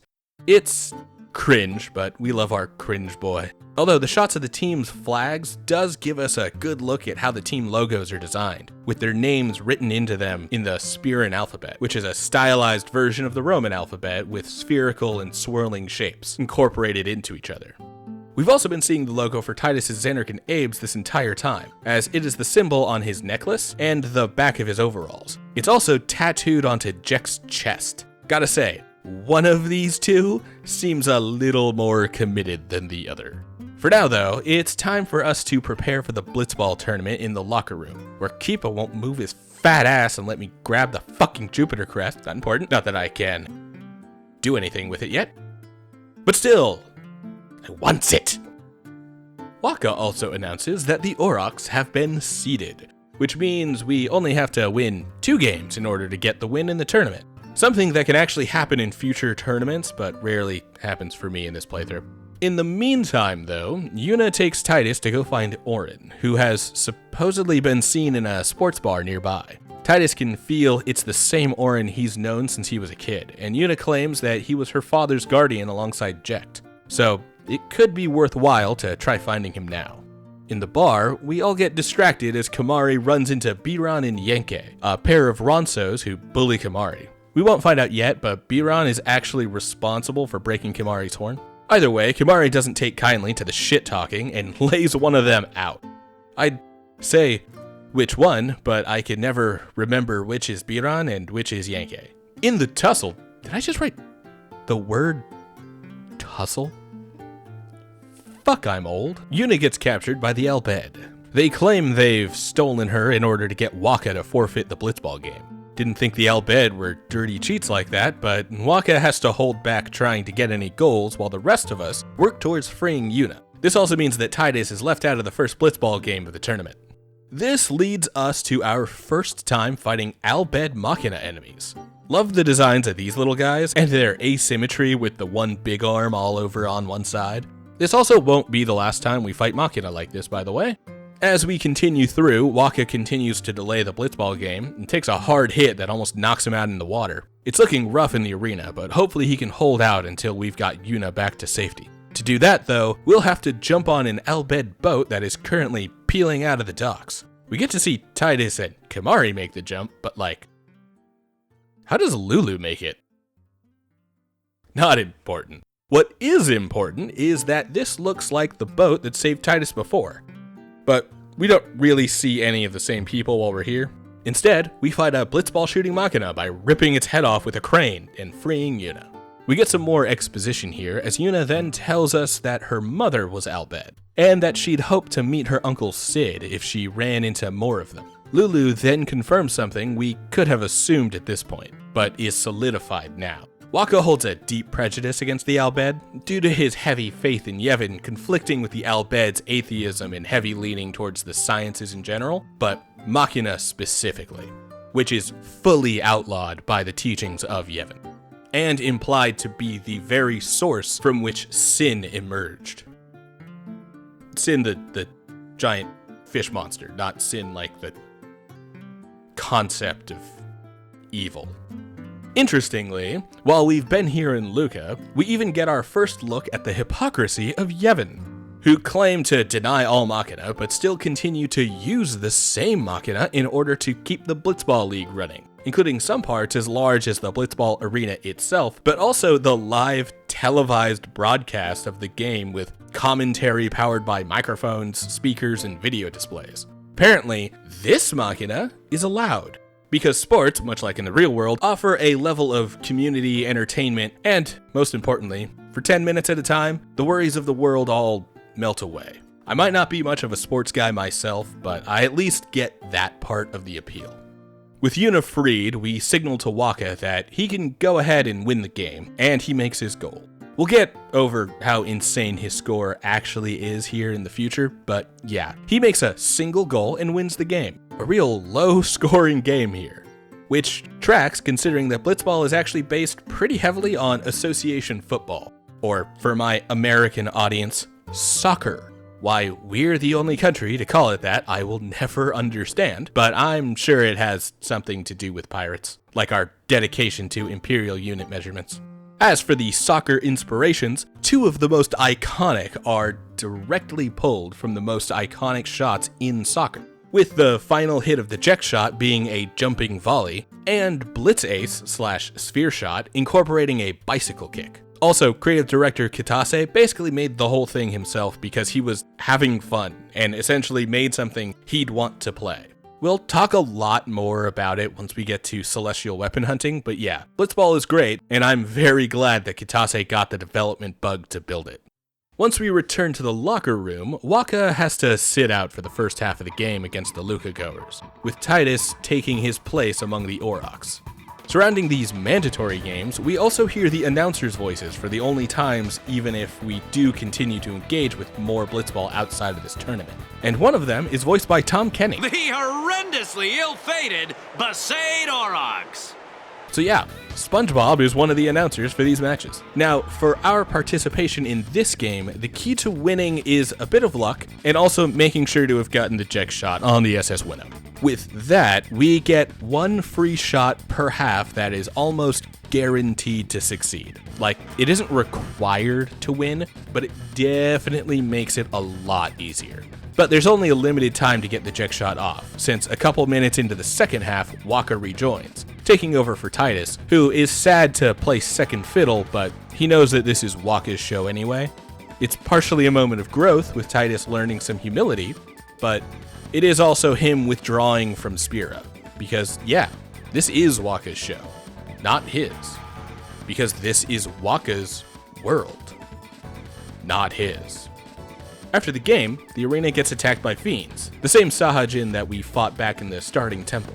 This time, Titus and Wakka fight together to save the arena from the fiends. Meanwhile, Orin makes his grand re-entrance, and joins in on the fighting up in the stands. With enough weaker fiends slaughtered, Wakka and Titus join with Orin on the stands and fight a Garuda, a much more powerful and dangerous fiend, something we'd previously needed Yuna and her Aeons to defeat. Then, once we've done our job, suddenly Seymour. Yeah, whatever Aeon that was, it's extremely powerful, and kills all of the remaining fiends, including other Garudas in a single attack. Boy, nothing quite makes you feel as impotent as seeing all of your hard work done with one big boom. Time to talk to Orin, so he can drop some exposition on Titus. Most notably, he tells us, It is. Sin is checked. Really can't underplay how huge of a reveal this was.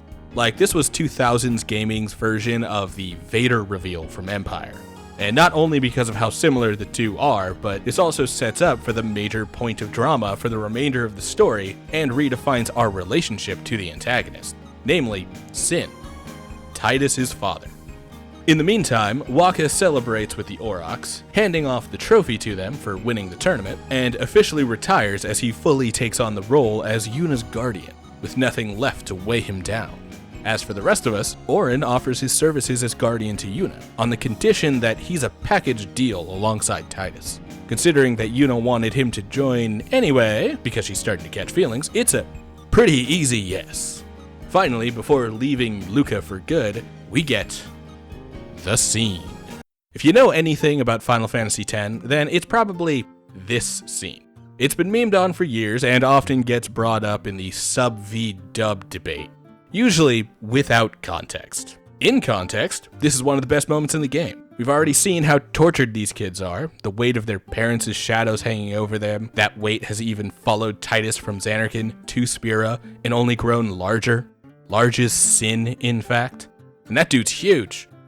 Meanwhile, Yuna is under the shadow of her father, who already succeeded at the same task she's dedicated herself to, and is now a legend who has passed. But that shadow has also put them in the spotlight, and now they have to learn how to pretend to smile and laugh for the sake of the people who look at them and their famous parents for hope.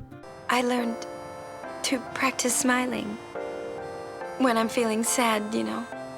Like, I know a lot of people understand that context and the depth of this scene, but if your only interaction with this game is through memes or cultural osmosis, you've been misled. The conversation that leads to this laugh, the hours of world and character building that leads to this laugh,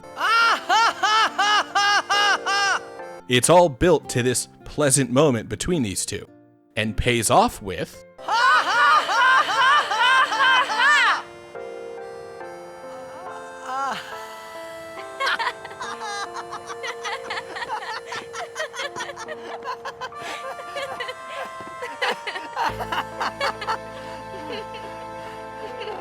Too funny. It was your idea.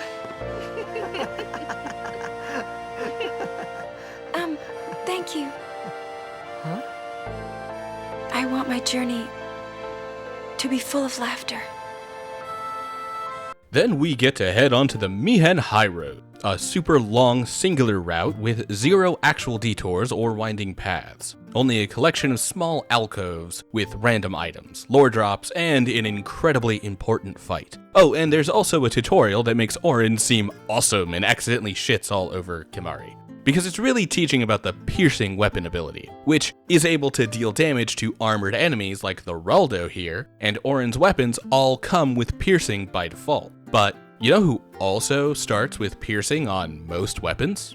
Kimahri, which means that more often than not, he can also punch through enemy armor, even if he doesn't have the raw strength Auron does. So, yep, there's another slot that Kimahri could fill, but instead gets outclassed by someone better suited to the specific task. We also meet some people on the long road forward, including some Crusaders. They've been traveling in the same direction as us since Besaid, and we've run into them a few times actually. Today, they're preparing for a big operation somewhere down the road. Additionally, we meet the Chocobo Knights, the cavalry unit of the Crusaders, and the main 3 we meet up with are these 2 hardcore lovers and their adopted straight boy. Don't expect to hear too much about these 3 moving forward, though. They're not super relevant to the plot. And we also meet some superlative characters like Mason and Shirley, a historian and studying nun of Yevon, respectively. They add some depth to the world, but not a lot of important information. The ones who do give us important information are Belgemine and Callie. As for Belgemine, she's another summoner who gives us tips on how to better utilize our Aeons, and also introduces the idea that Yuna's stats will directly affect her Aeons' stats, meaning that if Yuna gains health or strength, then so will Mega Ultra Chicken and Nathan. A very important fight to engage in before moving on from here. In the case of Callie, she offers us a lore reveal that helps to solidify the reasoning for our pilgrimage. Basically, this is where we learn about the concept of the calm, a short period of respite for the world after a High Summoner defeats Sin. It's been a thread kinda hanging over the story up until now, since apparently so many summoners have already defeated Sin, and he's still around. Apparently he always comes back, but according to Yuna, it's still worth it. Not only does it clarify the cycle of Sin, but it also reinforces Yuna's resolve and will to finish her pilgrimage for the sake of bringing the calm and allowing the people of Spira to rest easy, even if it's only for a short time. Don't say it isn't worth it. Because it is. Even for a little while, people can sleep in their beds without being afraid. That kind of time is worth anything. Don't say it isn't worth it. Your words that day, Yuna, I remember them well. At the halfway point on the high road, we rest for the night because Orin insists, even against Wakka's protest that he doesn't want to stay at an Al-Bhed-owned inn. And this actually feels like a great time to mention the inns. We've found a few of these places on our adventure so far, and they allow moments of respite for Tidus and co to rest and recover their HP and MP. This is a long-time staple of the Final Fantasy series, with inns being major boons during progressions immediately after dungeons, since they're usually the only place to get that full heal. However, with the save spheres in Final Fantasy X offering the same thing for free at every save location, it leaves the inns rather redundant, relegated entirely to punctuating story beats rather than having any actual utility in the game. Altogether, the inns feel like a holdover from an earlier part of development before save spheres were made to be full heals and became the replacement for those moments of respite that mark different milestones being reached throughout the journey. Anyway, while we're resting at the inn for the night, we get another nice moment between Tidus and Yuna. One where Tidus promises to take Yuna to Zanarkand after defeating Sin. He's not sure how, but she seems to like the idea. It's a peaceful night. The morning, however, is less than that, as the inn is attacked at the break of day by a giant monster, a chocobo eater. This is actually a very interesting fight because it is entirely possible to lose, but still progress. In this case, we make it. The trick here is to make use of the chocobo eater's weakness to fire in order to get him on his back, then deal enough damage to push him back and stop him from pushing the party off the cliff behind us. In that case, there's technically 3 possible outcomes here. One is to get thrown over the cliff, where the chocobo eater runs free and eats up a bunch of the chocobos being bred and trained by Rin's agency, the company and person who owns the inn here. The second is to kill the chocobo eater like I do here, which allows us to get a free chocobo rental from Rin's agency. Then for the third version, we can knock the chocobo eater off the opposite cliff, which has the same basic outcome as the second, but has a slightly different cutscene for the end of the fight. With the chocobo eater down though, we can move forward until we find a Crusader blockade, where they're even stopping summoners, like Donna, from continuing. In our case, we're allowed through thanks to Suddenly Seymour showing up and granting more of that pretty privilege to Yuna. Suck it, Donna. This lets us head up through Mushroom Rock Road on the way to a Crusader outpost for Operation Mi'ihen. On the way, we meet with Luzu again. Luzu and Gada are the 2 Crusaders we've been running into on the path from Besaid. Turns out, Luzu was the one who convinced Chappu to enlist. Wakka takes the news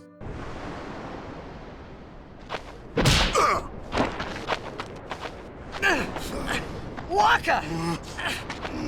That's enough, Wakka! in an understandable manner. Lulu hit him when she found out too. And they both tell him to survive the operation, but that's not up to them. Technically, that's up to me. Up with the rest of the operation, we see that this is a collaborative effort between the Crusaders and the Al-Bhed using Machina weapons in a vain attempt to defeat Sin. Wakka disapproves of the weapons, especially because Chappu had left the Brotherhood behind in Besaid to use a Machina weapon. But Seymour's unmasterly answer to his approval of this operation doesn't exactly give anyone else the ease they need when seeing the Crusaders commit open heresy. But using Machina, that's bad, isn't it? Pretend you didn't see them. Beg your pardon, but that's not something a maester should say. Then pretend I didn't say it. You're kidding. The basic plan is to call Sin here by gathering a bunch of Sin spawn in one area. Since Sin always returns to gather whatever spawn he has left places, the Crusaders are certain he'll show. We've actually seen the most recent Sin spawn in a cage on various points on the path here, as Luzu and Gata have been escorting it this way. Then, when Sin is in place, the Al Bhed will use a newly discovered ancient machina to kill him. This will surely go well. Speaking of Luzu and Gata, by the way, we can talk to Gata here as well, and he's rather disappointed about having to stay up here and guard the Maesters while others are out fighting Sin. We can either tell him to follow orders or get into the fight, and that actually has implications down the line. We'll actually get to that one in a few minutes. For now, we meet another Maester. This cast of characters starting to bloat the hell up, and this one seems to know Orin. Keenock, leader of the warrior monks, doesn't really seem to have much faith in this operation. Orin doesn't seem happy to see his old friend, or at least doesn't seem happy with the Maester he's become. Onto the operation itself, it works out at first. Look, Sin is here. The operation has a chance.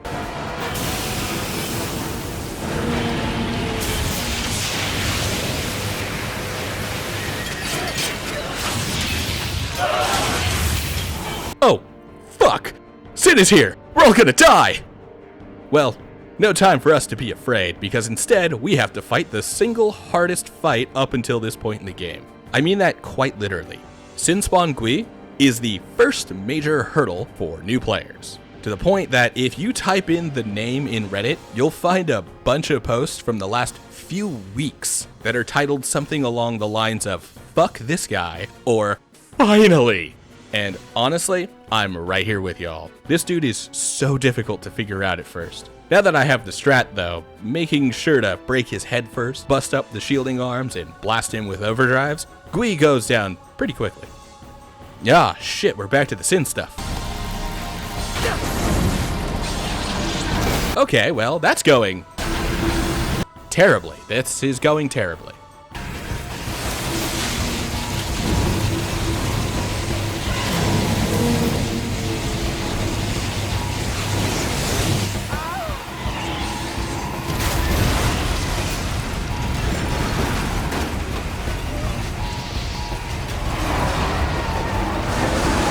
Why are we doing this?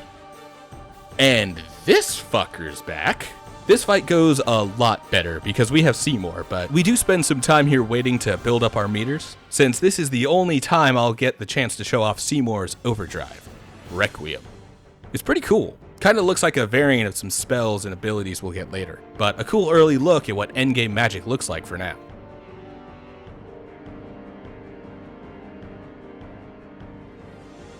Alright, all of the fighting is done, and now Sin is ready to leave.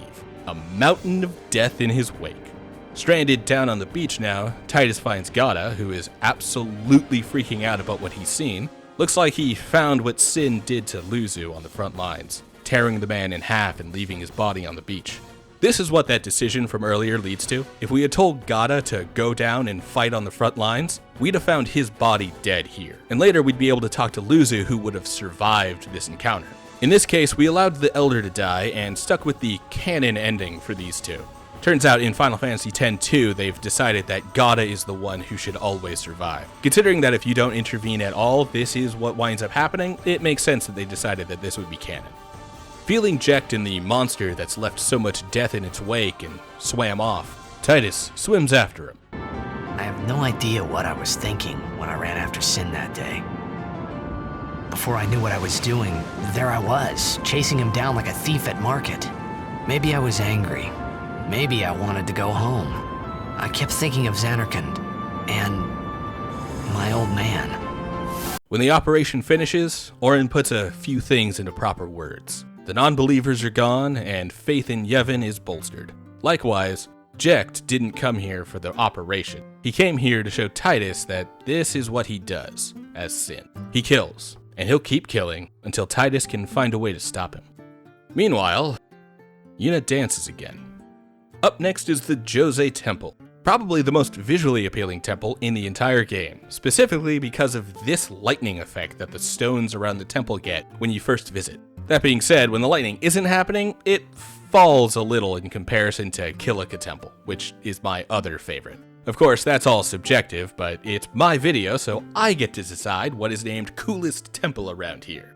Inside, we meet another summoner. This one is Izaru. He's a lot nicer than Donna, offering up our two opposing pilgrimages as an opportunity for a friendly competition, and his guardians are his brothers Maroda and Passe. And Kingdom Hearts fans might recognize the voice as the same as Axel's. With those introductions finished, we can finally get to the next Cloister of Trials. This one is my second favorite in the game. Not only do I love the electricity theming, complete with having to build an actual circuit in order to alter a glyph sphere in order to open the way forward, but the best part is the dopamine drip allotted by slotting each sphere and pedestal in place in order to build the Jose symbol and create the elevator to open the way up into the temple and into the Chamber of the Faith. Honestly, perfect use of the sphere puzzle, no notes. Even if it still only grabs the number 2 spot. But say it with me, more on that later. And as our reward, we get a new Aeon. We're going to name this one Rainbow Dash, which fits about as well as Mega Ultra Chicken. And while I know that rarity would work better for the unicorn horn and the color scheme, I had to focus on the Lightning Bolt Cutie Mark theme. Okay, time to leave. The happy group picking on Yuna as we do. I hadn't really laughed like that in a long time. It was only later that I realized. The only one really laughing then was me. Laughing must have been the only thing keeping them going. Right. Happy isn't allowed on this trip.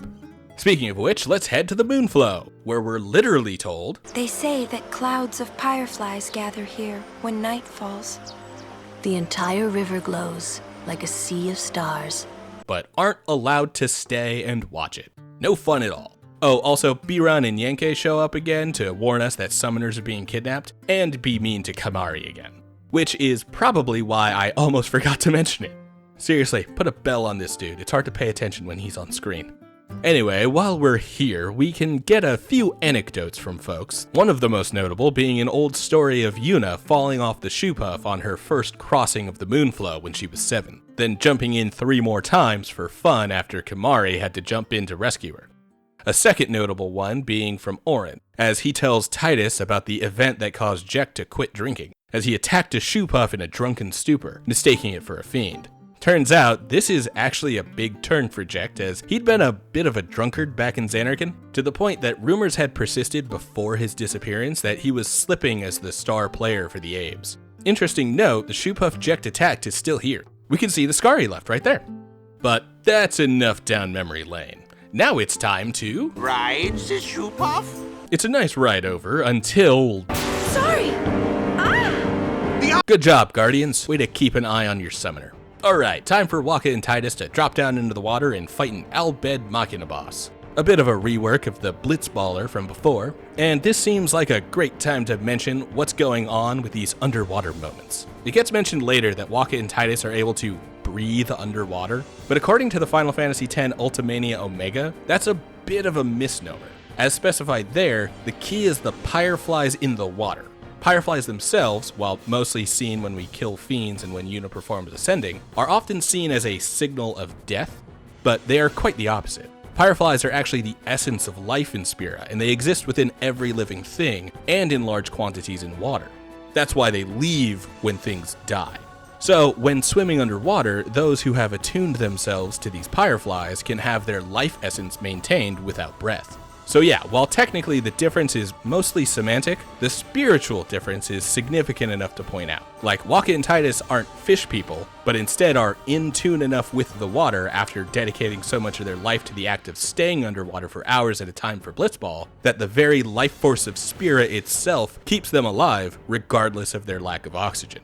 In all of that, we defeated the Machina, and wind up on the other side of the Moonflow, where we meet Riku again.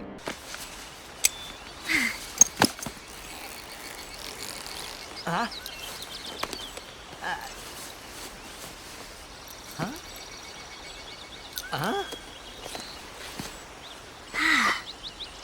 I was done for back there.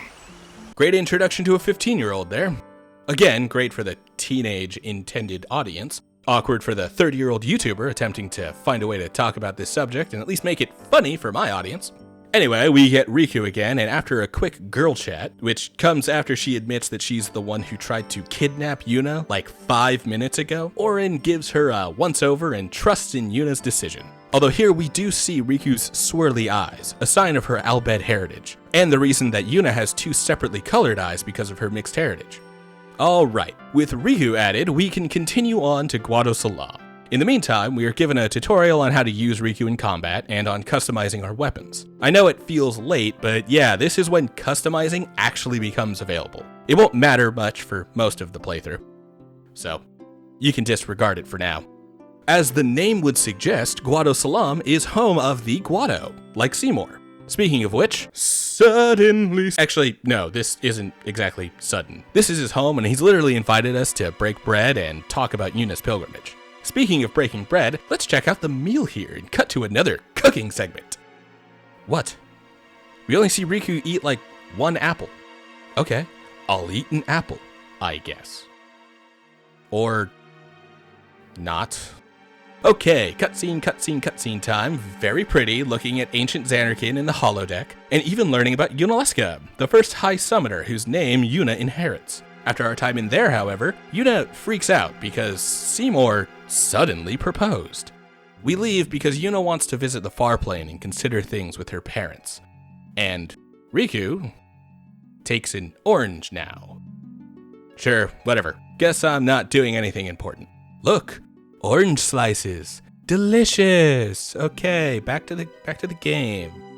And we're in the far plane, the place where the dead go to, like, fuck off and leave spirit of the living. They don't even seem to exist here in any real sense, but once people have died and passed on, their imprint is left in this place, where the living can come see a projection of them through the entrance in Guadosalam. So the dead don't talk back, nor are they even really here in like a living out in afterlife in paradise kind of way, but their essence is here among the fireflies. The result is that we get a decent look at Chappu, which leads to a cutscene that fucks my brotherhood for the rest of the game, technically making it stronger, but also making it situational. It'll be great in the next area though, so that's cool.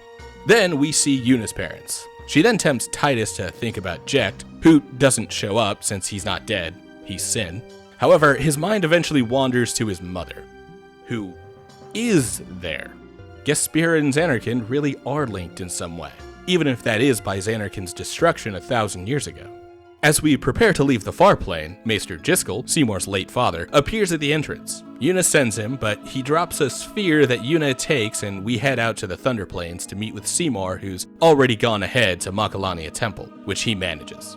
The Thunder Plains is pretty cool. A dark, dreary, atmospheric location shrouded in never-ending thunderstorms. Feels like a nice place to find a dry nook and curl up with a good book for a few hours. Honestly, I love the vibes. Hate the lightning mechanic in-game, but love the vibes. Once again, I'll be doing some extra cuts so we don't have to see too much of the lightning for now. As a side note, the now water-striking Brotherhood actually goes hard here, since most enemies are thunder-themed. So it's nice that the visit to the far plane makes it so that it will do water elemental damage for this specific section. However, as much as I love this place, one member of the team doesn't really enjoy it here. Hey, whoa! I want to go home. I hate lightning. I hate thunder. At an Albed Inn halfway through the Thunder Plains, we stop so she can wait out the rain a bit. While it seems like Riku might have hoped we could wait out the rain entirely, this rain never stops. So we continue forward. Turns out, her lightning phobia originates from an encounter with a fiend in the water when she was a child, where her brother cast a thunder spell on the fiend, but missed and hit her instead. She's been scared of lightning ever since. I get it, Riku. Phobias suck, and the dismissive nature of non-trauma scarred normies might be worse than the fear itself. Like, we get it. We're making things inconvenient. But that doesn't mean shitting on us for it is going to suddenly make the panic go away. Sorry, that got a little too real for a sec. Let's get back to that. Regardless, we head forward, and Yuna claims that she's decided to accept Seymour's marriage proposal for the sake of bringing hope to Spira, a political marriage. Though she doesn't intend to stop her pilgrimage. It's awkward, and Titus is clearly in love with her already, so he struggles to be able to accept her fate the way she has, even if she too has started to grow an affection for Titus. Time to hit up the Makalania Woods. This is where the Brotherhood's new water strike starts to become a problem. as a lot of enemies here are either resistant to the water element, or in some cases, heal from it. The boss at the end specifically shows exactly how terrible elemental weapons are in Final Fantasy X. It's not worth the extra damage on some enemies over the fact that it'll suddenly make the same character either useless or an actual detriment to a fight against another fiend. Oh, and there isn't really much story here in the woods. Instead, we're heading directly into the next boss fight, against Spheromorph. This is another one of those impressively difficult fights. Not quite on the same level as Sin Spawn Gui, but still a uniquely tough enemy to learn how to handle. The main difficulty here is paying attention to its shifting elemental weaknesses and resistances, which you have to draw out a tell for, since the boss is immune to sensors. I won't go into too much detail, because finally having the elemental efficiency click and then hammering on its new weakness for a heavy hit with an Aeon's Overdrive, it's awesome. But after the fight, this winds up giving us access to the first Jecht Sphere, a video diary made by Jecht that he wanted to show Titus when he came back home to Zanarkand. Although, by the end of this very first sphere, we find that Jecht has long given up on any hope of getting back home. He's stuck here forever, and so is Titus. Better get used to Spira. There's no home waiting 1,000 years in the past to return to. These Jecht Spheres will also give Auron access to extra overdrive options, some of which are incredibly useful, and so it is absolutely worth it to hunt these down. So while I don't run back and grab them in my actual playthrough right now, let's go through all of the Jecht Spheres here, along with one Auron Sphere and a Braska Sphere. Going in chronological order of their travels, we start with the Auron Sphere actually. This one involves Auron informing Keenock that he's going on his pilgrimage with Braska. There's a disappointment in Keenock's voice, knowing that even though he's recently gotten a promotion, he's still second fiddle to Auron. They both also imply that there's something else going on behind Auron's reason for leaving, with hints at an affair with a relative of a higher-up. Next up is a Jecht Sphere, found in Macalania Woods, that showcases the Braska, Jecht, and Auron group meeting each other for the first time. Turns out, Jecht wasn't as lucky about who he told about coming from Zanarkand to, and instead wound up in jail, where Braska found him and recruited him. Turns out, all three were underdogs, a jailed man out of time, a disgraced former monk, and a priest of Yevon who married an Albed woman. For the sphere in the Thunder Plains, Jecht complains about the walk and then gets struck by lightning. Like father, like son. The next sphere is in the shop area by the Moonflow, and it picks up right after the story Auron had told us earlier. Jecht has already attacked the Shoepuff and vows off alcohol, claiming he'll only drink Shoepuff milk from now on. Huh? Oh, another cookie? Milk? Okay, I guess I'll take a swig of milk. Man, now I have to finish this thing off camera. Okay, back from that detour and into the other detour. Alright, let's rapid fire some of these. We've got Braska and co. attempting to fight the Chocobo Eater 10 years ago. Considering that we find this sphere at the bottom of the old road, they clearly failed. Then we see Jecht wanting to see some Blitzball and Luca. He seems to be itching to prove himself, but there's no time for distractions. But he's a bit distracted talking about Titus, toxic manning it up by not admitting how much he misses him and hiding his tears. Next, they head on to the SS Leahy towards Kilika. Jecht asks about Braska's daughter, and we hear the soon-to-be High Summoner speak highly of Yuna and her mother. The penultimate is in Besaid, and is really more of a Braska sphere, as he talks about wanting to bring Yuna here after he becomes High Summoner. Finally, we get the actual Braska sphere, found on Mount Gagazet, more on that later, where Braska leaves a message for his daughter, hoping that his pilgrimage might keep her safe and that she might be able to grow old in a peaceful world. With all of these done, I want to give a quick critique on the hunt for the Jecht Spheres. While the very first one found after fighting the Spheromorph ends with Titus commenting on his father's actions and behaviors, and a heart-to-heart where Auron lets Titus know that Jecht loved him, even if he didn't show it very well. But for all the other spheres, we grab them like any other collectible. No matter what Jecht, Braska, or Auron say in the sphere, no matter what they do, no one reacts to them. I know it's a small detail to bring up like this, but a handful of reactions, even something as small as a sigh or a laugh, would have fleshed out the characters a little more by seeing how they actually react to seeing their forebears.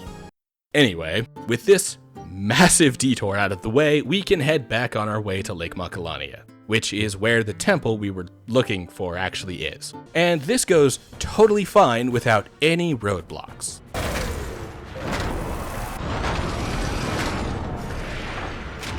Except for that.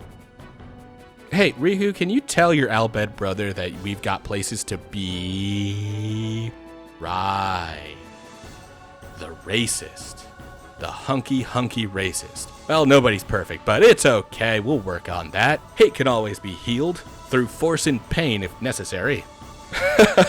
Is he joking? Alright, let's break the crawler. This one comes with two interesting wrinkles. Wrinkle number one is the fact that it uses an ad called the Negator that creates an anti-magic field that stops all casting and summoning of Aeons. The second wrinkle is that apparently using the Focus special ability, which raises the current active party's magic, causes the game to crash. That's what I get for emulating, I guess. On a reset, we smash the Negator, use lightning magic, and get Rainbow Dash to absolutely blow the boss to pieces. Good work, Rainbow Dash. Now to the shelf with you. We won't be needing your help any further. Sorry. After the fight, we steal some Albed snowmobiles in order to quickly make it to the Makalania Temple, where Yuna has already been brought before the rest of us in order to prepare with Seymour for their wedding. This is actually one of several moments where your closeness to a specific character can affect the following cutscene, kind of like the dates in Final Fantasy VII. In this case, I got Lulu, and will for all of the future relationship-impacted conversations like this. Not because I was going for it, but because she's one of the easiest to get the relationship status filled up quickly without grinding it out. Lulu has a lot of extra options for these bonuses, and I did a lot of them while simply trying to grab as much important footage as I could. Even a bunch of footage that I won't be including in the video, like these shots of her in the far plane. No more on that later, it's really not that important. The conversation here gives us a bit of a personal insight on Wakka and why he hates the Albed so much. He got along with Riku fine for a while, but now she's simply another Albed. But Wakka's prejudice comes not only from his deep faith in Yevon, but also in watching his little brother leave the Brotherhood weapon behind in exchange for a Machina weapon, and then die in a fruitless fight against Sin. Granted, is Wakka's current path any better? He's currently heading out to fight Sin with a blitzball, wielding a set of religious teachings that have failed to fully defeat Sin for a millennium. And death is constantly hanging over his head here too. With the cutscene done though, we head into Makalania Temple, where we see a sphere that Yuna had in her possession before being brought here. It's Jiskel's sphere, the one he dropped back in the far plane. We even saw her watching it back in the Thunder Plains, right before she'd resolved to marry Seymour. And it appears to indicate that Jiskel suspects his son of foul play, and says that it was in fact Seymour that killed him. So Yuna intended to confront him about it. That's why she agreed to the wedding. In that case, we should probably head into the temple as fast as we can and get Yuna away from Seymour. This means it's boss fight time, and I gotta say, this is one of the best fights in the entire game. Not because it's difficult or requires some unique strategy in order to win, but because of the 3 phases that it is split up into. Phase 1 involves fighting Seymour while he has 2 Guados as backup. This is also the first time we can use a talk command during a fight in order to increase our own stats by either pumping ourselves up against our villain or chastising him for his evil. As for the Guado backup, they'll use auto potion whenever Seymour is hit unless Riku steals from them right away, and then they'll buff the boss right before they die. Still, we're better off killing them first and moving into the second phase. Phase 2 involves fighting Anima, the Aeon that Seymour summoned back in Luca. We find out eventually, but it turns out that Seymour had intentionally released the fiends on the arena so that he could show off Anima to the world and attempt to earn the trust and respect of Spira by saving as many people as possible, while also setting himself up as one of the most powerful people around by having access to a summon this strong. Anyway, our newest Ice Queen Aeon is able to easily defeat Seymour's. Phase 3 involves fighting Seymour again, only this time he's much more aggressive and will generally multicast his Aura level magic on us. This is another showcase of how much more powerful Seymour is than the rest of us, since my Lulu didn't have the Aura spells yet, even though I've been actively using her throughout dungeons and boss encounters. That all being said, the strength of our mysterious new Aeon and some beneficial RNG means that we managed to get the win without even needing to swap back to our main crew. As we leave the fight, we're given the chance to name our new Aeon. Normally this is Shiva, a staple summon from the Final Fantasy series, like Ifrit or Nathan before. In a certain way, this game would be the starting point of trying to make Ixion about as iconic to the series as Ramuh had been leading up to this game, as the unicorn iconography has started to get coupled with Ramuh more regularly. Still, with the Diamond Dust blasting Ice Queen, there's only one name that shines as bright as she does: Rihanna. We also now have to work our way backwards through the Cloister of Trials. This isn't my favorite cloister, but I don't hate it. The only critique I'd give it is that getting the destruction sphere is a bit annoying and repetitive. As in, we literally have to repeat the solution a second time, which is already pretty slow and tedious if we want the prize, which isn't even really worth the effort for now. But more on that later.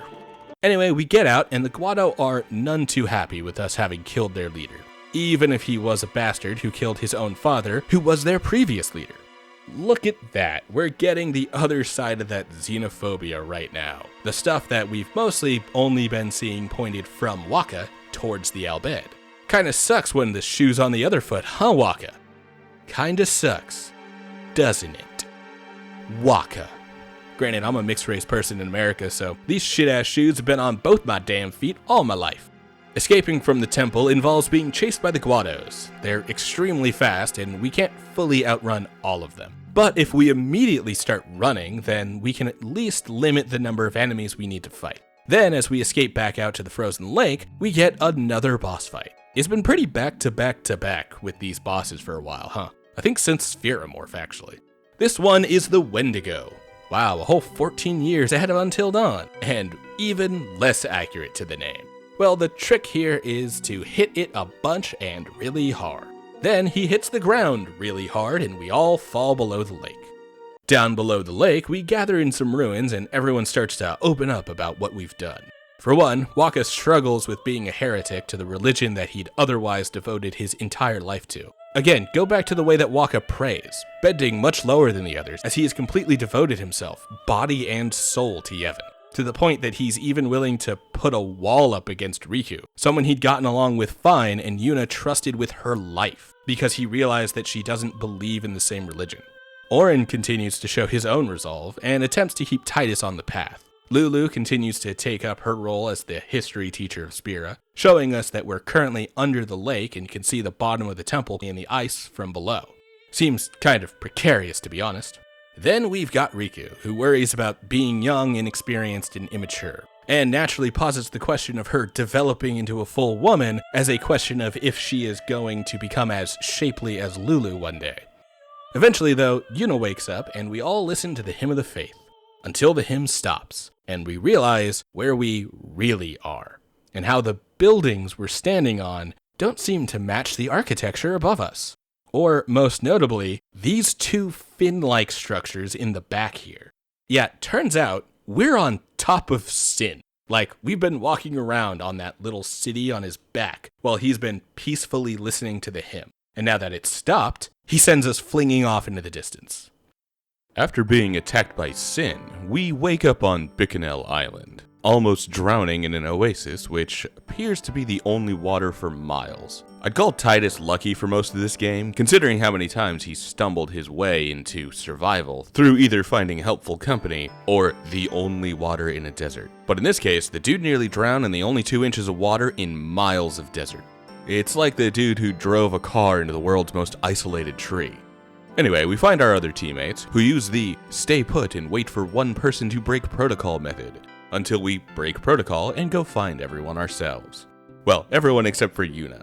Fortunately for us though, Riku knows where we are and where she might be. The Al Bhed home is here on Bikanel Island, and she assures us that we can get help there. Unfortunately, home is currently under attack by the Guado, and they are preparing to eradicate the Al Bhed. They also seem to be looking for Yuna like us. Lots of Al Bhed have already been killed on the way in there, including this person that Riku seems close to, Keikun. Not sure if this is a family member, friend, or something even closer, but Riku seems pretty shaken up about it. So much that it seems like the localizers may have left the Kun honorific to his name in the English version. Yeah, not entirely sure about that, but I think she is calling him Keiu Kun, as in close friend Keiu, but I could simply be looking for mistakes after playing the game for so long. Again, most of the localization is actually the best the American branch of Square had done at this point in the history of the Final Fantasy series. Take that with a grain of salt, actually. While in home, we also managed to pick up some Al Bhed primers, all except for number 20, which translates T in Al Bhed. So cool. Only one of the most prominent letters in the English alphabet. Fantastic that that's the only missable Al Bhed primer that I didn't manage to pick up. Awesome. We also get some story moments, most notably seeing the Al Bhed fighting for their lives and suffering at the hands of the Guado and Yevon. This even gets Waka to finally start seeing them as more than the atheist villains of his close-minded xenophobic zealotry towards Yevon. Then there's the reveal that yes, the Al Bhed have been behind the kidnappings of summoners we've been hearing about since around Jose. And it seems like everyone except for Titus understands why. I get why you did it, but... Well, I sure don't get it, Waka. They might get hurt on their pilgrimage? So you kidnap them? I mean, if the summoners don't do their job, then who will beat Sin? You want to protect them, I know. But Guardians are there for that. If Guardians do their job well, summoners will be safe. Right? Right?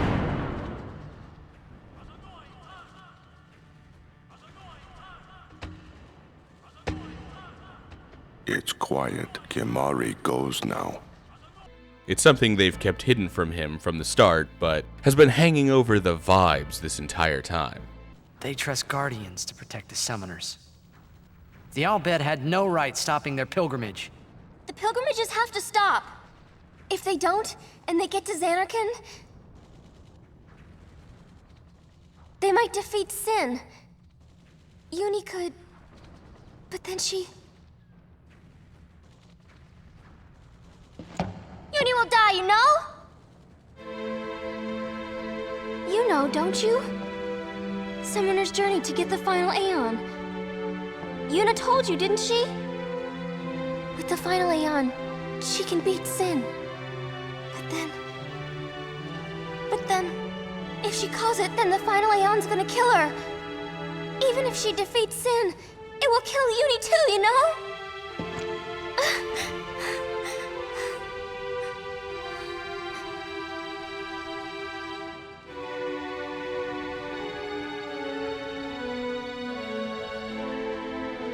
Was I the only one who didn't know?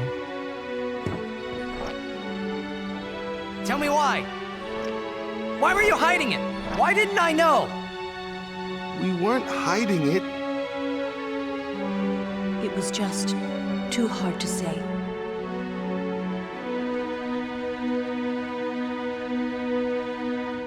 Yes, that is to say, every High Summoner we've heard people talking about were sacrificed by Yevon to bring a temporary calm to Spira after killing Sin briefly. So if it is, Sin is checked, was the first major twist of the story, then Uni will die, you know? Is the mic drop. And we're still not done with the curveballs Final Fantasy X has planned.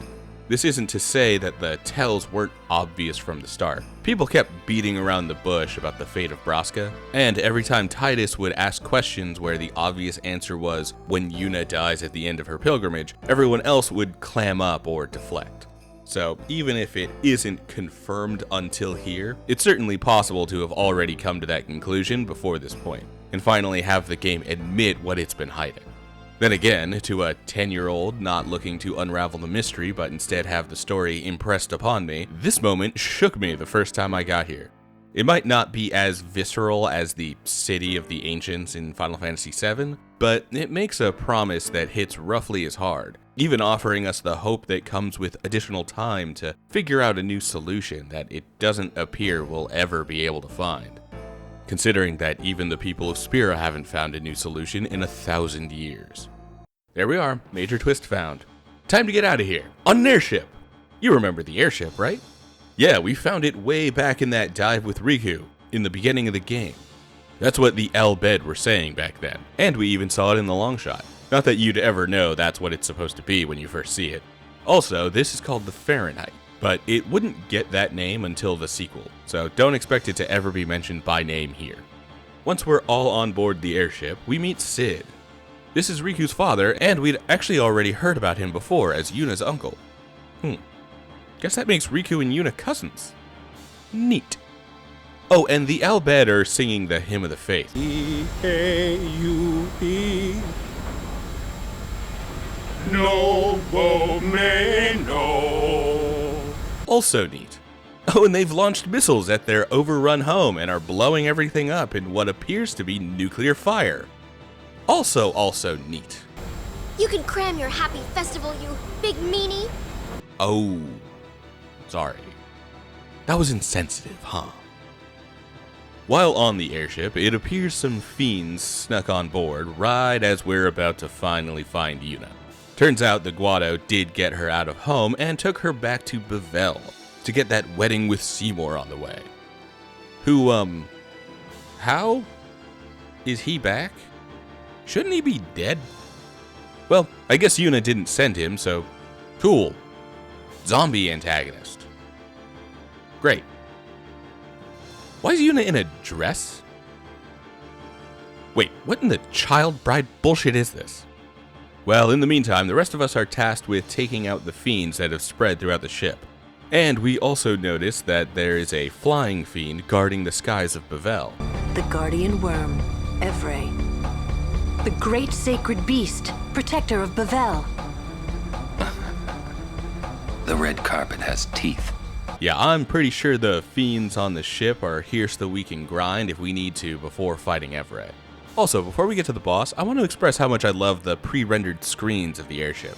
As we mentioned back in the presentation section, the camera swinging around most locations requires most of the game to be rendered in-engine, which again was actually pretty new for the 3D era of Final Fantasy, and a major flex by Square Enix on the PS2. However, the airship, along with a few rooms in and around the temples and inns, are all pre-rendered, with Titus being superimposed onto the screen and given the illusion of depth by growing and shrinking the character model. Classic RPG graphic design, seen everywhere from Final Fantasy VII to Legend of Dragoon. Considering how prevalent the airship will become later in the game, it's cool to have a location like this that uses that classic pre-rendering style.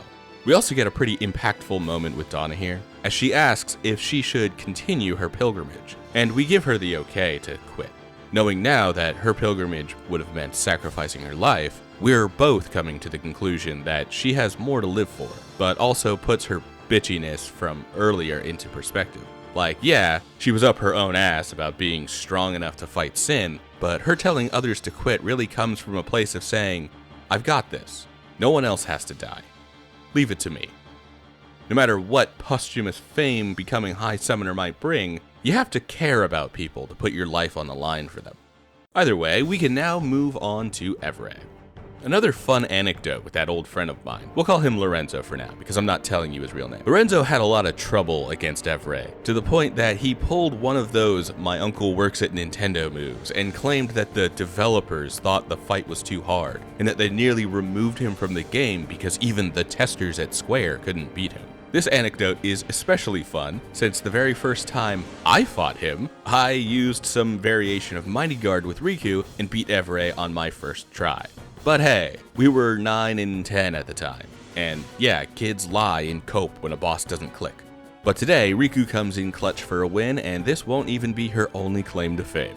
Once Evray is dead, the Yevon folks try to make sure that the wedding goes according to plan. Our summoner will be married according to plan. She's 17 and he's 28, so that's why everything, every little tiny little thing must go. Why am I even doing these bits? I'm not a theater kid. Anyway, Titus and Co lands. Fuck. We interrupt the wedding, and now Yevon shows its true colors by equipping their warrior monks with Machina weapons. Guns and flamethrowers specifically. Oh, also Legs McGee here. The fuck are those? Seymour forces a kiss on Yuna. Gross. And Yuna jumps to her death. Understandable. Mega Ultra Chicken grabs Yuna. Oh, thank Yevon. Wait, no, not him. Someone else. Thank Yahweh. I don't know. Anything but the religion that presided over this dead old fuck marrying his child bride. After some cutscenes, we find ourselves in Bevel's Cloister of Trials. So the Bevel Cloister of Trials is, let's say, controversial among Final Fantasy X fans. If you're here, then you've likely seen someone else online give a rather heated interpretation of this specific trial, usually cutting the edit together into a fever dream of camera shifts and commenting on how unnecessarily confusing it is, with something like, "Nobody likes this puzzle" written all over the front of it. And while this might be my least favorite, hi, I'm nobody, because it's still a pretty neat puzzle. Like, the lack of control and the way it forces the player onto rails for most of the movement tips from annoying to frustrating at times, but the puzzle itself is really interesting. Playing around with the available empty spaces on the statue, Titus's one free hand, and the other sphere sockets around the area. So yeah, while it isn't perfect, and actually picking up the secret item in here is frustrating as hell, I still think that the puzzle aspect of it succeeds enough to make up for the vertigo-inducing camera shifts and on-rails movement. Also, the reward is Bahamut. Yeah, apparently that's how the name is pronounced. I used to call him Bahamut as a kid, but later Final Fantasies would indicate that that is not how it's pronounced. Or at least Bahamut is about as close as an American English speaker like myself can comfortably come to pronouncing the name based on its origins from The Wonder of Creatures and Marvels of Creation by Zachariah Al-Kazvini. Well, we got our hands on a new Aeon, but now we've been thrown in jail, or to Bevel's passive execution chamber, the Via Purifico, throwing us into the water beneath Bevel and some fiend-filled chambers where we are expected to give up and die, like everyone else who's ever been thrown in here before. But given that we're protagonists, we'll be fine. Surely it can't take too much trouble to be the first to ever make it out. Starting by playing as Yuna, it's nice to finally have her back, by the way, given that she disappeared back in Macalania, and we haven't had her in the party since. The new summon, who I wanted to name BBD for Big Black Dragon, because I couldn't find a way to make a C work, is taking some notes from my Disney-obsessed girlfriend and earned the title of Puff the Magic Dragon, or in this case simply Puff. Anyway, Puff goes hard. That line would have read very differently if I kept the BBD name, oh my goodness. Even when we get Auron, Lulu, and Kimahri to add to the party, Puff continues to win every fight. And of course, I decided to not put on the fast Aeon summon animation so I'd get better footage for the video. So this took a while. Then we fight Isaru and challenge his Aeons against ours. Once again, Puff goes hard, but when he tries to one-up us by summoning Puff himself, Riri continues to shine bright like a diamond.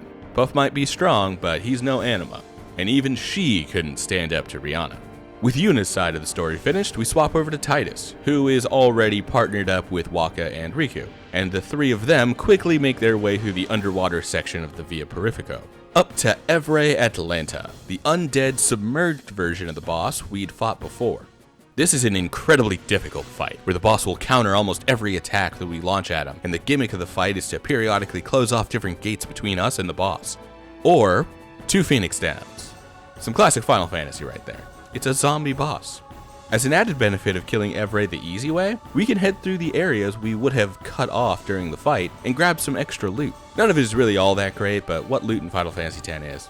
With that, we're done, and we can finally regroup our party. Right before we lose Kimahri, when suddenly Seymour... Oh, and looks like Seymour killed Keenock. Bad move. That pisses off Auron, but at least he can let off some steam in the fight with the talk option. Although he was not the man I once knew, Keenock was still my friend, Seymour. You will pay for his death!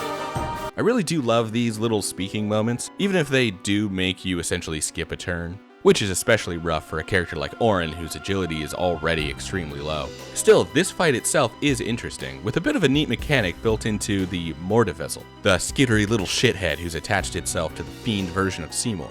Throughout the fight, Seymour will boost his own defenses, and the best way to hurt him soon becomes to kill Mordevessel, who will then absorb health from the main boss pool when he runs out. Although I still can't say it's as interesting as the first fight against Seymour, given that this one doesn't really break down into clean phases the way that the Macalania Temple fight did. This also marks a downhill trend for Aeons, as Seymour will auto-kill them during the fight. The same thing will happen with a lot of other bosses coming up, and it's kinda strange that the Aeons are introduced as a way to deal with powerful, big boss-type enemies. But many of the most powerful enemies past the halfway point will start to wipe them from the fight immediately from here on out. Regardless, we kill them good and dead this time, for surezies, and make our way out. After escaping Bevel, we camp out for the night in Macalania Woods. Everyone is reeling pretty horribly at the recent revelations, involving being branded as heretics and hated by Yevon. Then there's Titus and Yuna, who are preparing for the single best scene in the entire game, The world is crumbling around Yuna, and Titus reveals that he now knows what will happen to her if she summons the final Aeon. They even consider the idea of giving up on the pilgrimage, going to Xanarkand, Titus's Xanarkand, and leaving this world behind. But that's simply not in the cards. Not for Yuna. I can't.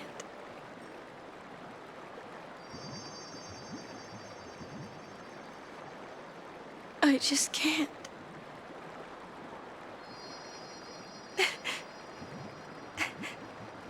I can't go. As she starts to break down, Titus makes his emotional Hail Mary, and it pays off.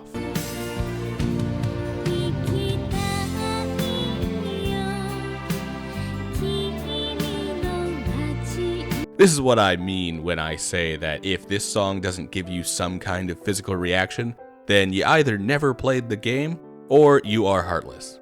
I have goosebumps recording the audio while thinking about the song.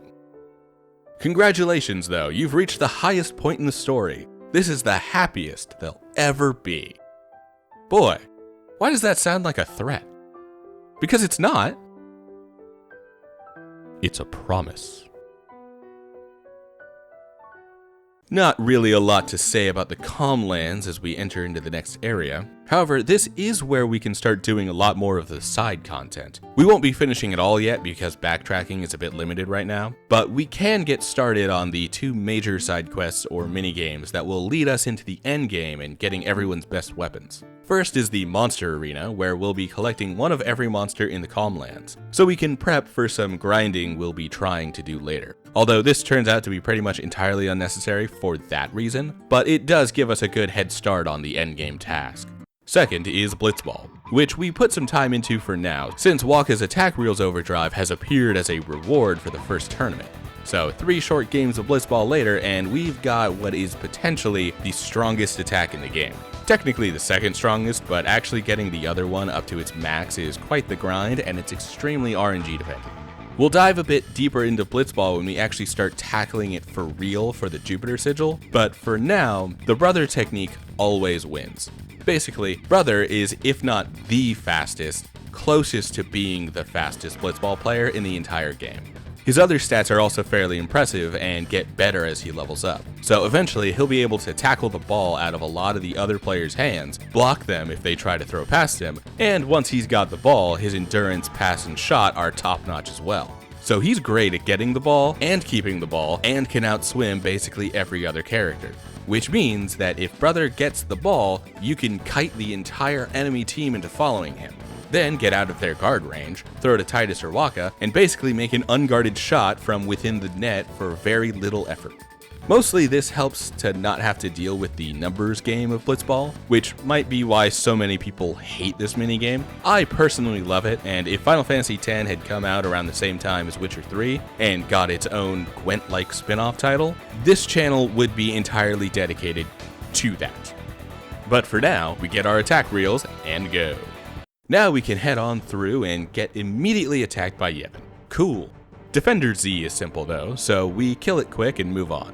Our final task here is to head into the Sunken Cave, aka the Cavern of the Stolen Faith, but not for the reasons you might be expecting. Instead, we want to find and kill exactly 1 ghost enemy. These doom-casting motherfuckers right here. This will let us fight them repeatedly in the monster arena if we can capture one. Which is why we finished up the Calm Lands actually, since that is what gives us the ability to fight other monsters from other locations in the first place. However, we get super lucky here, and the first ghost winds up dropping the thing we wanted to farm it for in the first place. A piece of armor with no encounters on it. This will let us freely walk around and do a bunch of other side questy stuff later on. It will also let us get through most of the next area without having to deal with random encounters. Up on past the boss and the side area, we've finally reached one of those more on that later sections. Mount Gagazet. Here we run into the Ronso, given that the Ronso Elder is a maester of Yevon. He was the one presiding over the trial against Yuna earlier. These are some devout folks, and won't allow us to pass as heretics. Fortunately, Yuna's unwavering resolve and steel will impresses Maester Kelk Ronso, to the point that he allows her to pass, knowing that even if she acts against the church, she is still willing to sacrifice herself for the good of Spira and to bring the calm at the cost of her life. We've sort of beaten around this bush for a while, but this is when it becomes hard to deny who the real protagonist of Final Fantasy X is. It's Yuna. Tidus has been along for the ride, and he's been the perspective character this whole time, but this really is Yuna's story. That's why Auron saying, "This is your story," at the start of the game was a bold-faced lie. She's the one with agency, the one who makes decisions that determine our path, from her decision to continue her pilgrimage, to her being confronted with the proposal to marry Seymour, and taking the confrontation over the murder of Jyscal into her own hands. But yeah, it's right here as the Ronsos bow to Yuna's strength of will that she fully makes that leap from romantic interest of the protagonist to the actual protagonist herself. Unfortunately, not everyone is ready to bow to Yuna's strength, as Biran and Yankee aren't done being dicks, so they force Kimahri into a fight. Fortunately again, Biran and Yankee are super weak and easy to kill, which is great since my Kimahri is barely leveled, because Kimahri lacks enough individual utility in order to stand out from the rest of the cast. Maybe if his blue magic class was less centered around his overdrives and more like Final Fantasy IX's Quina, where it's a unique skill only he has access to but can call on a whim each turn, then he might have more utility. But for now, there's never a reason to use him over any other character. That's the actual beat, what makes Kimahri so, quote-unquote, useless, even if I do love him as a character. Also, since I've given him access to Riku's steal ability, he can steal a handful of level 3 key spheres from these two. A lot of powerful abilities and high-level progression lines are locked behind those key spheres specifically. So this is a massive boon, actually. The last bit of story for this start of the climb up Gagazet also gives us the most awkward localization shortcoming of the bunch. This line. But I wanted to see it. With Yuna by my side.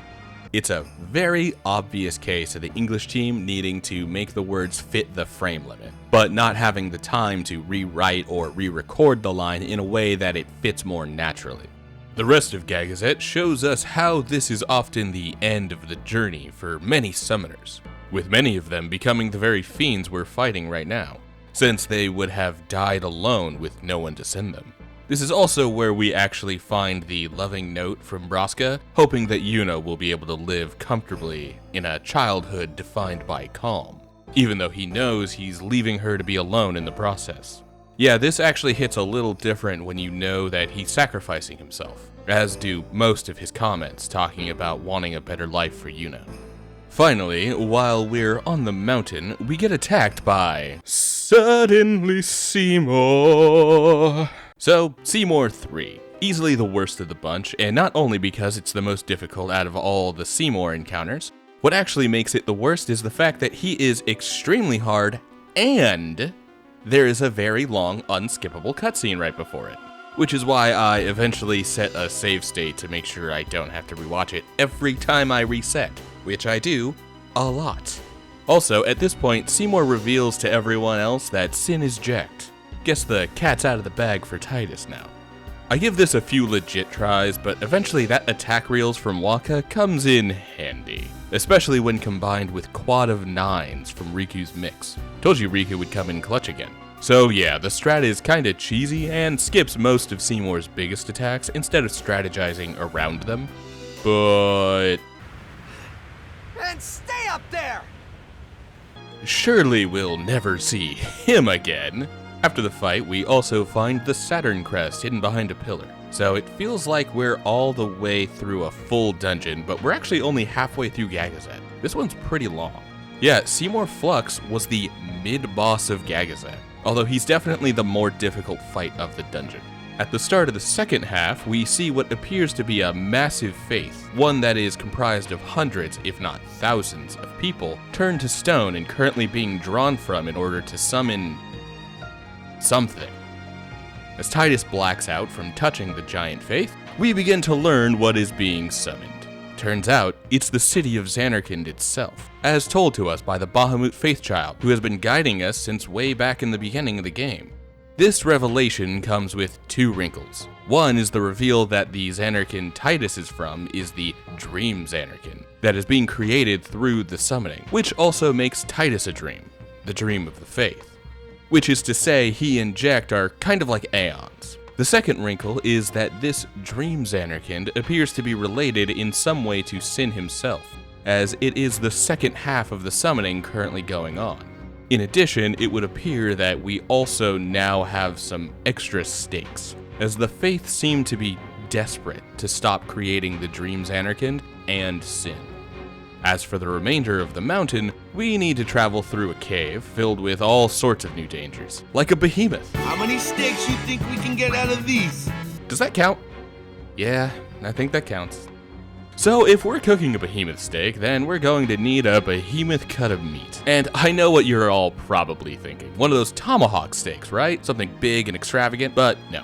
I cook food we can all actually afford, and the cost per ounce of a pot roast, sometimes referred to as a chuck roast, is way more affordable. Of course, if you want me to start making some extravagant 3-inch thick ribeyes simmered in caviar and fried in truffle oil, then consider hitting up the Patreon. Anyway, today, instead of me sharing some family recipe or my simplified version of some standard dishes, we're stealing a recipe from another YouTuber, Adam Ragusa, by making it wrong and a little worse. First, we need to cut the roast in half, across the grain, in order to divide these into actual steaks. Then we simmer it for a long-ass time. And simmer is specific here. We want low heat for a long time so we don't dry out the meat, and also keep a nice pink color in the inside at the end. In this case, I simmered it for about 8 hours. Could have gone for 12, should have gone for 12 actually. It probably would have broken a lot more collagen out of the meat, but it was already falling apart at 8 hours, so I decided to call it there. Also, I only have fleeting moments of safety in my kitchen, so I had to take that opportunity while I could. Then, after a quick 2 hours in the fridge to firm up, we take our reclaimed beef broth and start reducing that down into a glaze. Since we didn't go for the full 12-hour cook time, we'll be using some packaged gelatin to make up for what we didn't get out of the roast. For flavor, since all that's in here is beef, salt, and pepper, we'll be adding the juice of 1 orange, about a teaspoon of soy sauce, and a pinch of both salt and sugar once it's boiled down a bit. The sugar will also help thicken it a little in a way, turning it into syrup.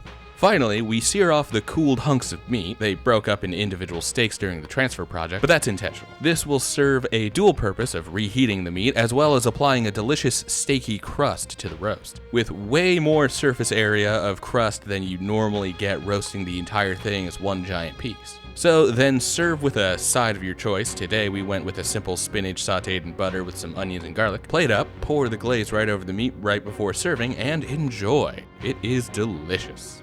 Okay, now that we're back to the game, we can do some strange underwater puzzle segments. This is where the breathing underwater claim comes up in the English dub. Again, not technically the canon situation, but essentially yeah. Anyway, we can now get to the Sanctuary Keeper, the first of Yunalesca's fiends sent to test us. You guys remember Yunalesca, right? Half-naked priestess lady we saw in Seymour's holodeck? First high summoner to ever defeat Sin? Yeah, according to Orin, she's sending mighty fiends to test Yuna's strength. Well, for the Sanctuary Keeper, not Guardian, we're in Final Fantasy, not DS1, remember, our summons actually do quite the number on him. While this guy isn't as tricky as Seymour Flux for me, he definitely has a few abilities that make him a real tough wall for a first playthrough.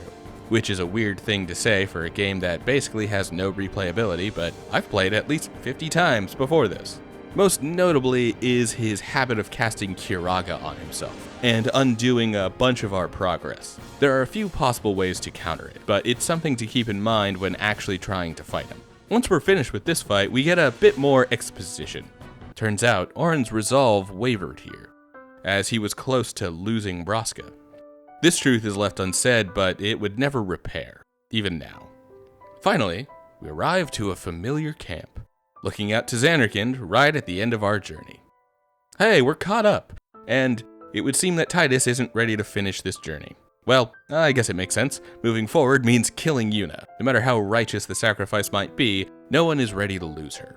I've already talked about the music at this point, but I need to point out the song for Zanarkand specifically. Titled To Zanarkand, this might be my favorite song in the entire game, above Suteki Dane, or Otherworld, or even the Hymn of the Faith. It is an absolutely enchanting tune, and years ago when I first tried to teach myself piano, this was the first song I learned how to play.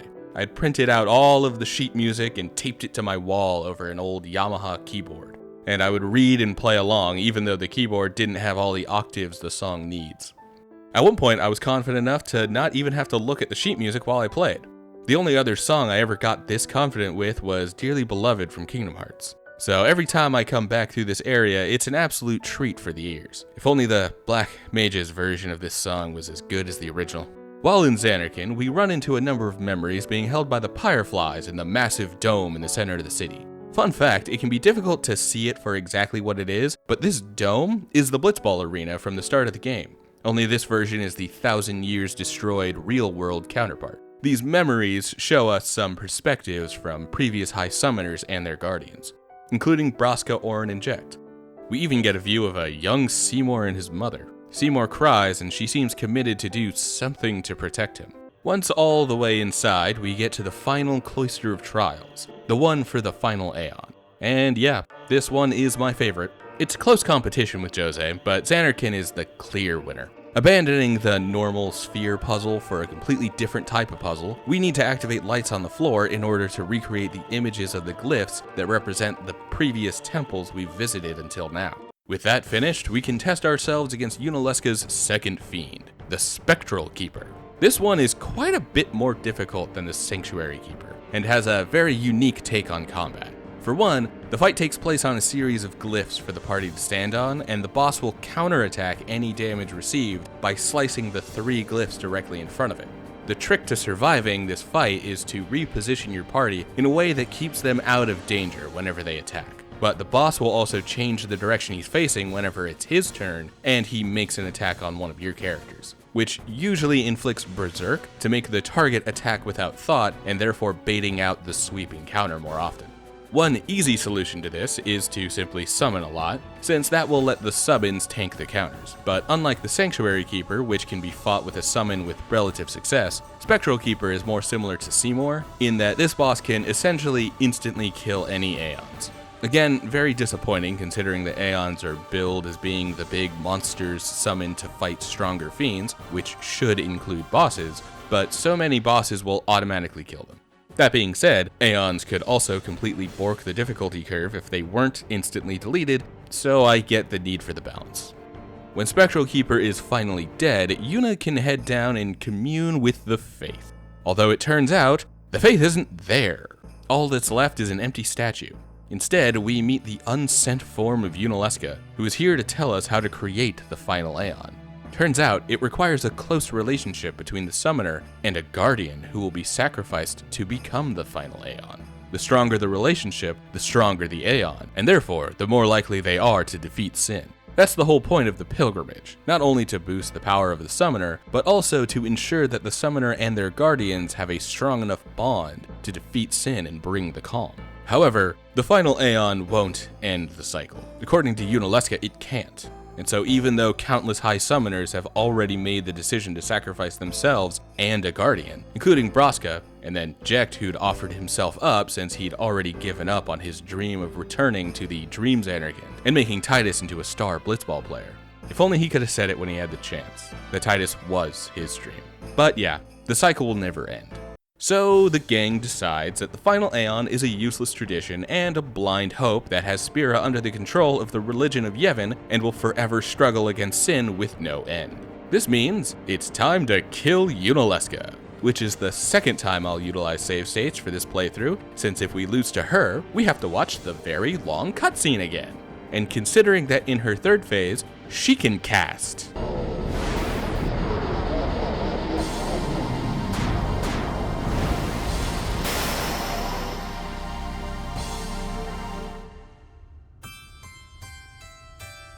Yeah, so this takes 2 attempts, and the trick here is to balance our own lost health against the zombie status she inflicts on the group. Because as long as the party is inflicted with zombie, we can't heal ourselves, but we also won't die to mega death. For the most part, Yunalesca doesn't deal much damage, so not being able to heal for huge amounts of the fight isn't too terrible. Still, it's a difficult balance to strike, especially across her 3 phases. Although I have got to say, this might be the coolest boss design in the entire game. And not because of the half-naked lady in the first phase. It's because of the gradual progression to this Medusa head shit right here. Horrific, disgusting, absolutely incredible. Like, this is a series with a lot of incredible enemy designs, and this game's use of the PS2 hardware fully realized those designs in a way never seen before. So when I compliment this as the best design in this game, it is up against some of the toughest competition in gaming. But hot damn, Square really nailed it on Yunalesca. So we kill her, and we can move on. After defeating Yunalesca, Sin waits to see if we were successful. His disappointment is notable, and he leaves rather peacefully.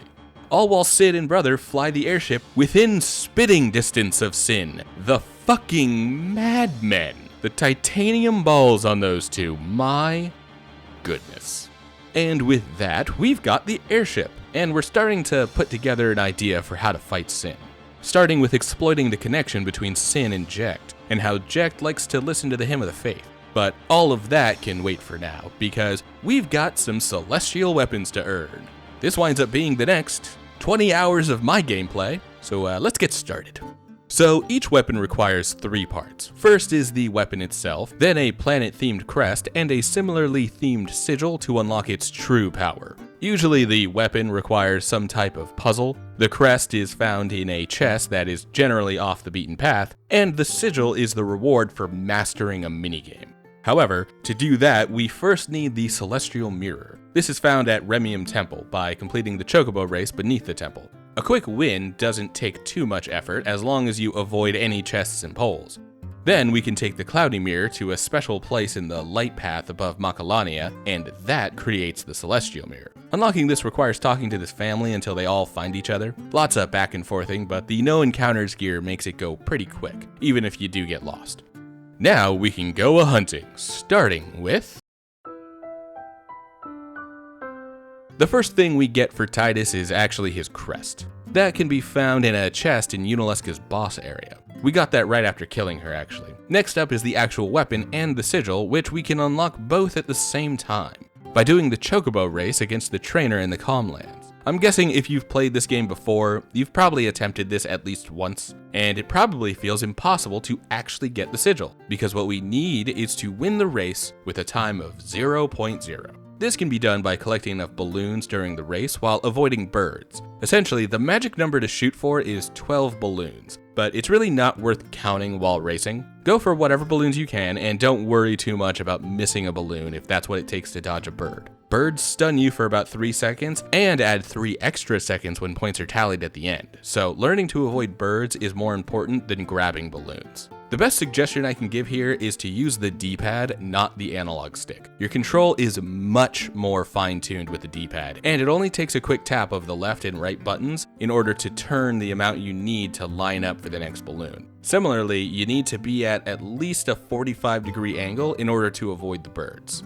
But once we have the win with a 0.0, we're given the Sun Sigil, and we can head to the northwest section of the Calmlands, and the guard stopping us from grabbing the Khalid Bolg moves out of the way after we beat the Chocobo trainer at a race, with or without the 0.0. Even if I won't really be using Kimahri from here on out, we'll still finish his celestial weapon as well, starting with the weapon that can be found in the Thunder Plains. Pray at the 3 statues, then watch the cutscene and get the Spirit Lance. Honestly, the best celestial weapon cutscene out of the bunch. A lot of them are kinda boring, but this one is really interesting. His Saturn crest was on Mount Gagazet right after the Seymour Flux fight, and we picked it up then. Finally, his Saturn sigil is found by doing the butterfly catching minigame in Macalania Woods. Not really much to say about this one, even though it does take the better part of an hour to nail down this 30-second minigame. Like, it's hard, but not quite as deep as the Chocobo race. The tip I'll give is to imagine the route being split into 3 lanes, the far, middle, and closest lane. Each butterfly will spawn in one of these lanes, and Titus needs to either stay in the same lane in order to catch a blue butterfly, or pick an alternate lane in order to avoid the red butterflies. Also, no matter how much they might appear to move, the butterflies never leave their lane. So once you've memorized where to go to either catch or avoid, all you need to do is repeat the process from attempt to attempt. No need to react to their movement in any way. The Onion Knight itself is in an odd space, in a chest underwater in Baj Temple. Now that we have the airship, we can return to the temple again. Titus, Waka, and Riku will need to fight the boss here in order to open the chest too. Also, this is the only one that doesn't get a real cutscene since Lulu can't swim down here. Honestly, not sure why they put it here if she couldn't actually be here to pick it up, but yeah. Kind of ruins the whole vibe for the celestial weapon rewards. The Venus crest is pretty easy to find. All we need to do is head back to Guadosalam and pick up the crest in a chest in the far plane. Then there's the Venus sigil, which is acquired by dodging lightning in the Thunder Plains 200 times. Back in the day, all I needed was a piece of no encounters gear and to sit in the middle of the plains for about 15 minutes. Nowadays though, I've gotten old and my reaction time isn't what it used to be. So I use the cheese.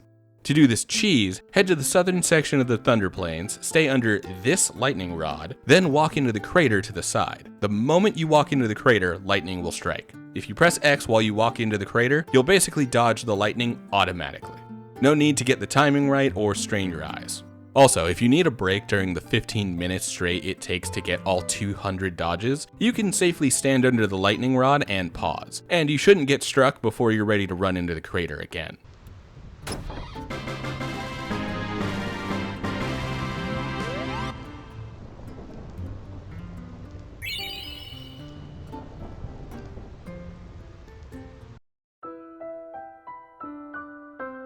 Getting Riku's weapon also involves using the airship, as you need to type in God Hand into the airship's input command. There's a hint for it on the little blue plaques scattered throughout Spira, but also lists of all locations that can be found this way are available online, if you don't want to engage with what is possibly the weirdest set of puzzles in the game. I won't give the rest away here, but yeah, it's strange. This will take you to Mushroom Rock Road, where you can pick up the God Hand.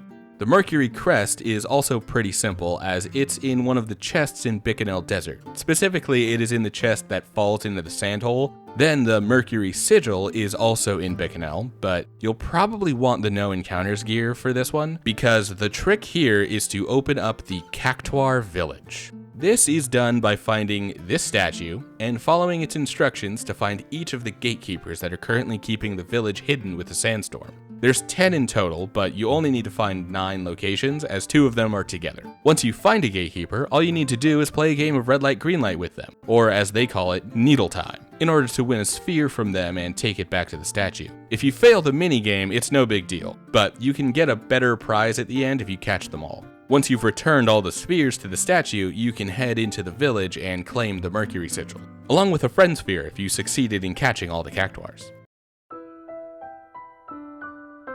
We actually already completed the task to get Yuna's Nirvana back when we caught all the monsters in the Calmlands, but we didn't have the Celestial Mirror at the time. So now all we have to do is head back to the monster arena and open the chest. As for her Moon Crest, we find that in Besaid. It's in a small alcove near where we first washed up there. The Moon Sigil, on the other hand, is a bit more involved. It takes quite a few steps to unlock. First, we need to go recruit Yojimbo by killing the fiendish soul of a fallen summoner. Side note, this was the summoner that Lulu guarded on her first attempt at a pilgrimage. She died here while Lulu escaped. Then once we have Yojimbo, we can also head back to Baj Temple and unlock Anima, who it turns out is Seymour's mother, who we saw earlier. She had tried to give Seymour the power to protect himself with her Dark Aeon, but that only instilled a lust for power that would eventually turn into Seymour wanting to become Sin by becoming the final Aeon for Yuna.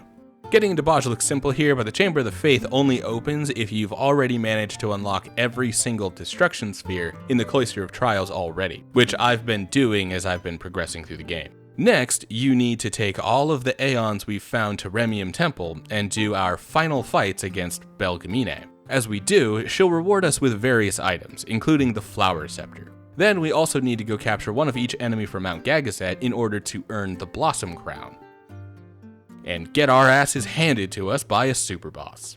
The Flower Scepter and Blossom Crown then lets us get the Maga Sisters Aeon Trio, Flora, Fauna, and Merryweather, as we call them here. Then we fight the Maga Sisters when Belgemine summons them, and finally, she reveals that she died on her pilgrimage and asks Yuna to send her, giving us the Moon Sigil as a reward for letting her rest.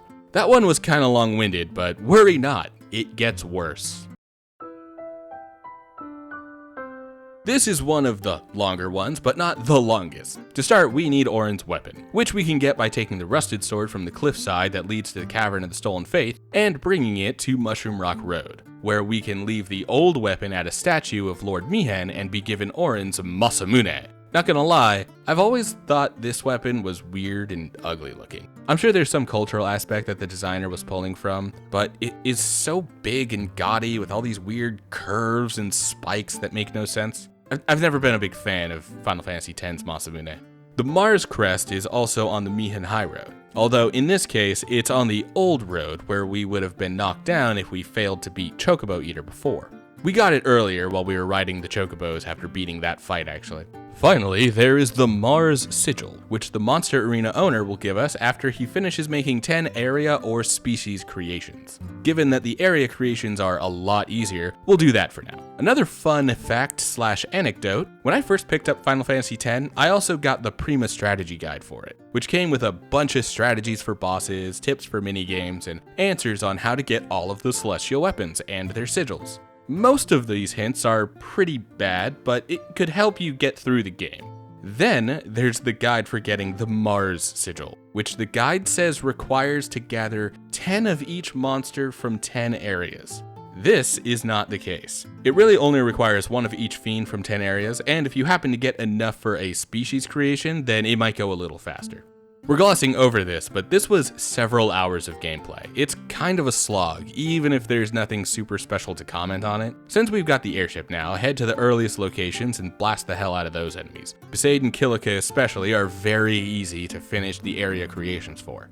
And then we get bodied by super bosses for each step on the path of getting the sigil. Awesome. And prepare for the final weapon to take even longer than that. Buckle up, folks. We're getting the world champion. First up is the weapon, which we can get by going to the bar in Luca after winning enough Blitzball games. Fortunately, winning the tournament that gave us the attack reels did the trick, so it didn't take long to pick that one up. Then the Jupiter crest is also found in Luca in the Aurochs locker room, in the locker that was being guarded by Keepa earlier. Fat bastard. Finally is the Jupiter sigil. This will take a few steps. First, we need to earn each of Wakka's overdrives. We already got attack reels from doing a tournament. Next, we need to finish our current league and start a new one in order to get status reels to appear as the next prize for the next league and complete that. Then, once we have status reels, we need to keep playing until another tournament starts, which will have the Auroch reels as its first place prize. So we then need to win that. Then we need to finish up our current league again, and the Jupiter sigil will finally be available as the reward for the next league. We ran through that really quickly, but for me, in real time, that took 51 games in order to accomplish, which took 12 hours. Nothing else took this long. But while I play some of my better games to make me seem like I'm actually good at this shit, this is a great time to finally give the full breakdown on the pros and cons of Blitzball I promised earlier. To start, I absolutely love Blitzball, so when I critique, this isn't coming from a place of salt or aggravation at the minigame. I legitimately have hundreds of hours logged into Blitzball over the last 2 decades of revisiting this game every so often. I may have more time in this one minigame than I do in some Souls games, and that's what most of the content on this channel is dedicated to. Like, I really do enjoy Blitzball. That out of the way, what the fuck is up with these stupid numbers? See, when stripped to the studs, Blitzball is a series of damage and defense rolls happening against each other, with some heavy fluctuation between them. However, the way the game is presented, many of the numbers appear more concrete than they actually are. This is because when 2 blitzers interact, whether that be trying to tackle the ball out of an opponent's hand, trying to throw past a blocking defense, or shooting past a goalie, the 2 numbers representing the offending and defending stats are weighed against each other, and whichever number is higher wins. The twist here is that these numbers can shift invisibly behind the scenes. Word on the street, which is to say Reddit and GameFAQs forums, try as I might, I can't find a primary source on this, but for all I know it could be buried in the Ultimania Omega in Japanese, is that the general idea boils down to the defending number having a plus minus of about 50%. Meaning that when shooting a goal with a shot of 15 versus a catch of 10, there is a 1 in 10 chance of the shot being caught. This is because the calculation can make the catch value run anywhere between 5 and 15, all with an equal chance of occurring. So that same 15 shot made on the same catch of 10 will succeed only 9 out of 10 times on average, and fail one of those 10 times, again on average. Of course, the effects of RNG, statistics, and probability does mean that you can wind up missing 15 shots in a row with those calculations, no matter how unlikely it is. So combine this 50% swing with 51 games in a row, the fact that most stats are only a few points above and below each other and therefore generally well within the range to always be blocked depending on your RNG, and a slight smidgen of confirmation bias. And you wind up with a lot of situations that feel unfair, and many situations where the circumstances appear to swing out of the player's favor more often than not. It's really more of a vibes thing though, again, confirmation bias. Okay, the assumptions of unfairness and all that aside, the depth of Blitzball is actually pretty insane. Like, not only the level of strategy that can be used against most teams, baiting and kiting their players around, passing back and forth to deter defenders, using Jack Shot to eliminate 2 entire blockers when taking a shot, it's all gold. Then there's the way the players learn new abilities, which is interesting, but unfortunately doesn't work with my brother technique that kind of destroys the regular flow of the game. These can include additional ways to increase passing, tackling, and shooting stats, while also adding effects like Poison, Wither, and Nap to these actions. The result is an impressive amount of depth added to each interaction, as the act of simply passing the ball can have the added benefit of removing an opposing player from the field for a limited time. As for how these abilities are learned, any players that aren't currently on the player team will periodically develop new skills. Meanwhile, in order for any of the Aurochs to learn a skill, they need to see it in action and learn from an opposing player that they've marked. This has 2 effects. For one, it gives you a chance to see what you're up against before the game starts, and second, it offers an active way to engage with the more passive part of the game. Like, the animations for passing, shooting, and tackling can take some time, literally a lot of time. It can sometimes take a full minute to take a shot while sitting inside of the goal. So a little something to demand your attention while these animations play out is a welcome addition to the system. According to some development images in the Ultimania, it would appear that there was an early plan to add button inputs in order to successfully activate certain skills. However, that appears to have been quickly scrapped, although a similar system does exist in the form of Orin's overdrives. Finally, there's the team building and management aspect of Blitzball. Basically, the regular Aurochs are fine and can successfully beat most teams. However, there are dozens of free agents that Titus can hire to replace the original team. Like Jamal, who is the best goalie free agent for early teams, but doesn't exactly keep up at higher levels. Or, of course, Brother, who is simply the best blitzer ever and should always be recruited as soon as possible. He'll make a fine shooter in some cases actually, but he's best used as a midfielder, since that means he'll be the first to get his hands on the ball if it goes to the Aurochs at the coin toss, and he has a decently high attack and block stats, so he can usually take it from the opposing midfielder at the start of a round when he doesn't start off with the ball. These free agents allow for a wide variety of team compositions, and many fit their respective niches very well. But what really makes them stand out is that they aren't only there for the player to pick up and add them to the Aurochs. Other teams will swap out their own midfielders, forwards, defenders, whatever position the system decides they need to work on, and they'll pick up these free agents. So as your Blitzball career progresses and you go from winning your first tournament to 51 games in a row, the teams you'll be facing will be consistently shifting and changing. This also means that certain tactics will stop working on some teams or become stronger against others. For example, pretty early on in my quest for the Jupiter Sigil, the Kilika Beasts picked up Nida from the Comland shop. She has about the same swimming speed as Brother, which means that the normal kiting method wouldn't work entirely on her.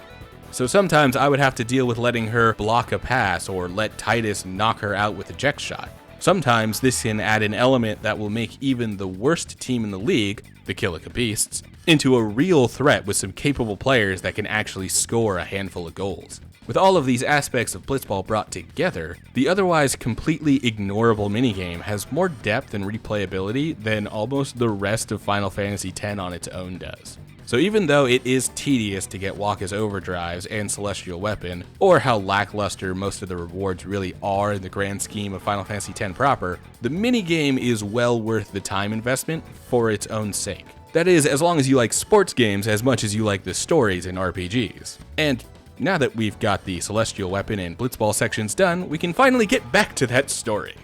Alright, it's time to finally end this. And that starts by heading back to Bavel in order to clear our names with Yevon. I mean, we did kill a maester and abandon the teachings, but we're still in this fight against Sin with the rest of Spira, and it would seem that the hierarchy of Yevon is desperate, as they've started to cover for us, claiming that Yuna's treachery is an evil Elbed lie. While we're here, we give instructions to Charlene, the priestess we met back during Operation Mihen, that when a ship in the sky sings the Hymn of the Faith, all of Spira needs to sing along. This eventually leads to us having a conversation with Maester Micah, the last surviving Maester at this point, since Seymour killed Keenock and Kelk, and we keep killing Seymour. Oh, and Micah also revealed himself to be unsent a while back, so last surviving might not exactly hold. As Micah tells us that he knows what the final Aeon is, and that it is the only hope of fighting back against Yu Yevon, an ancient being whose summoning ritual clads himself in an armor that we call Sin, and that without Yunalesca and the final summoning, there is now no hope of ever piercing that armor. Distressed, Micah decides to send himself, leaving Spira and going to the far plane where he belongs, not wishing to see Spira die without hope. Yuna then decides it's time to speak with the Faith, in this case, the Bahamut Faith here in Bevel.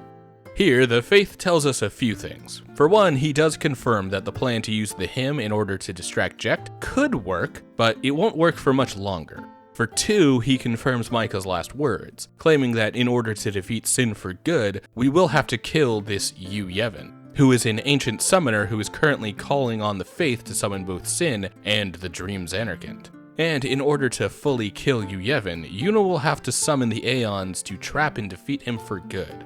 He also mentions that once Yu Yevon is destroyed, the dream will end, and all parts of it will disappear.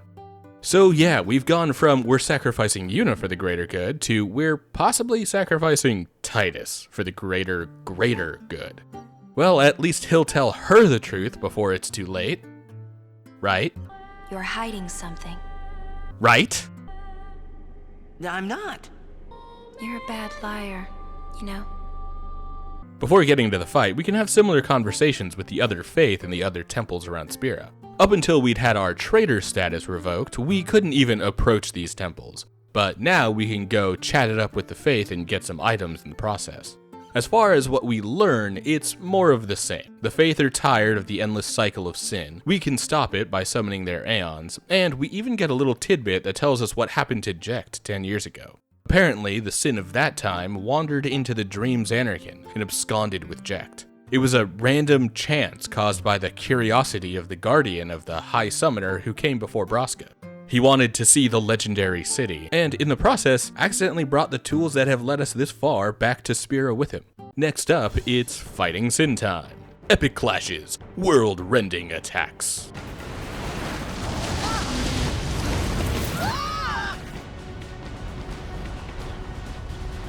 And then we get to start picking the beastie apart piece by piece. It's not pretty, but it's super fun and super easy since we went ahead and got everyone's celestial weapons before this, right?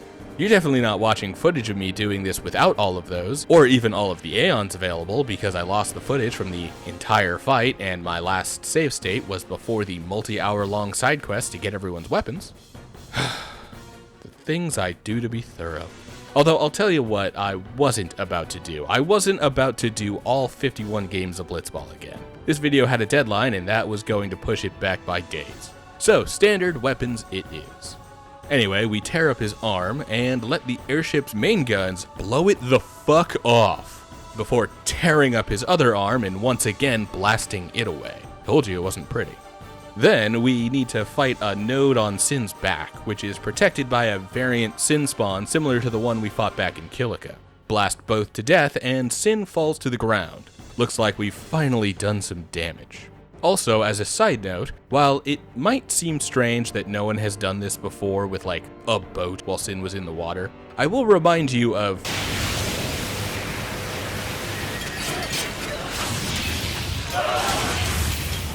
and the fact that this was only possible with the distraction caused by having the whole world sing the Hymn of the Faith at Jecht.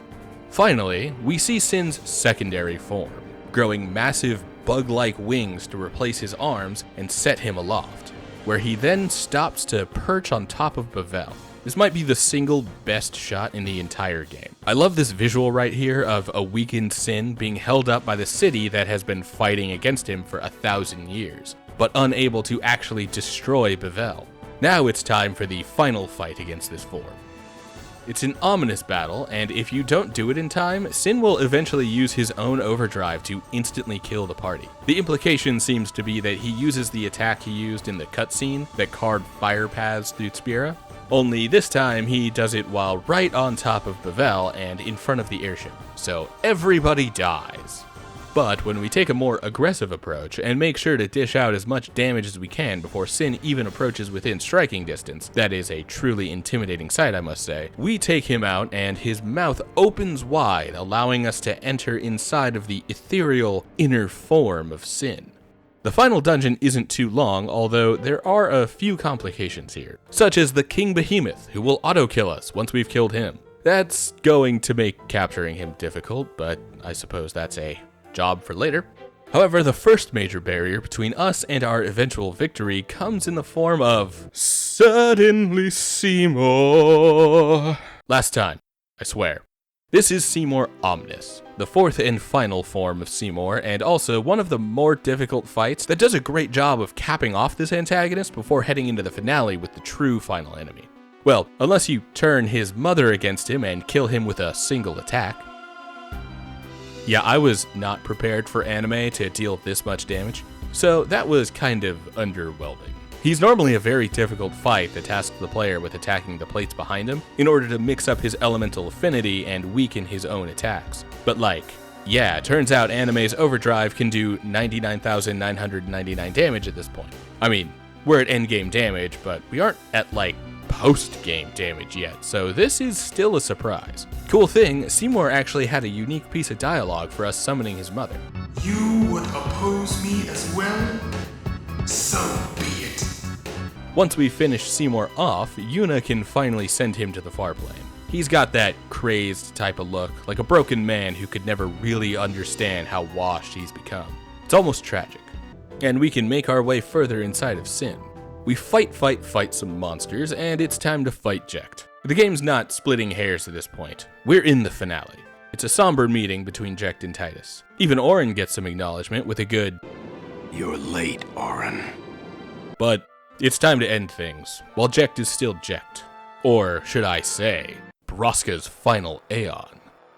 This is the real final battle of the game. We'll get into what I mean by that in a minute when we go through what happens after, but yeah, Braska's final Aeon is Jecht in summon form, and it is an impressive sight. It also has the potential to be impressively difficult.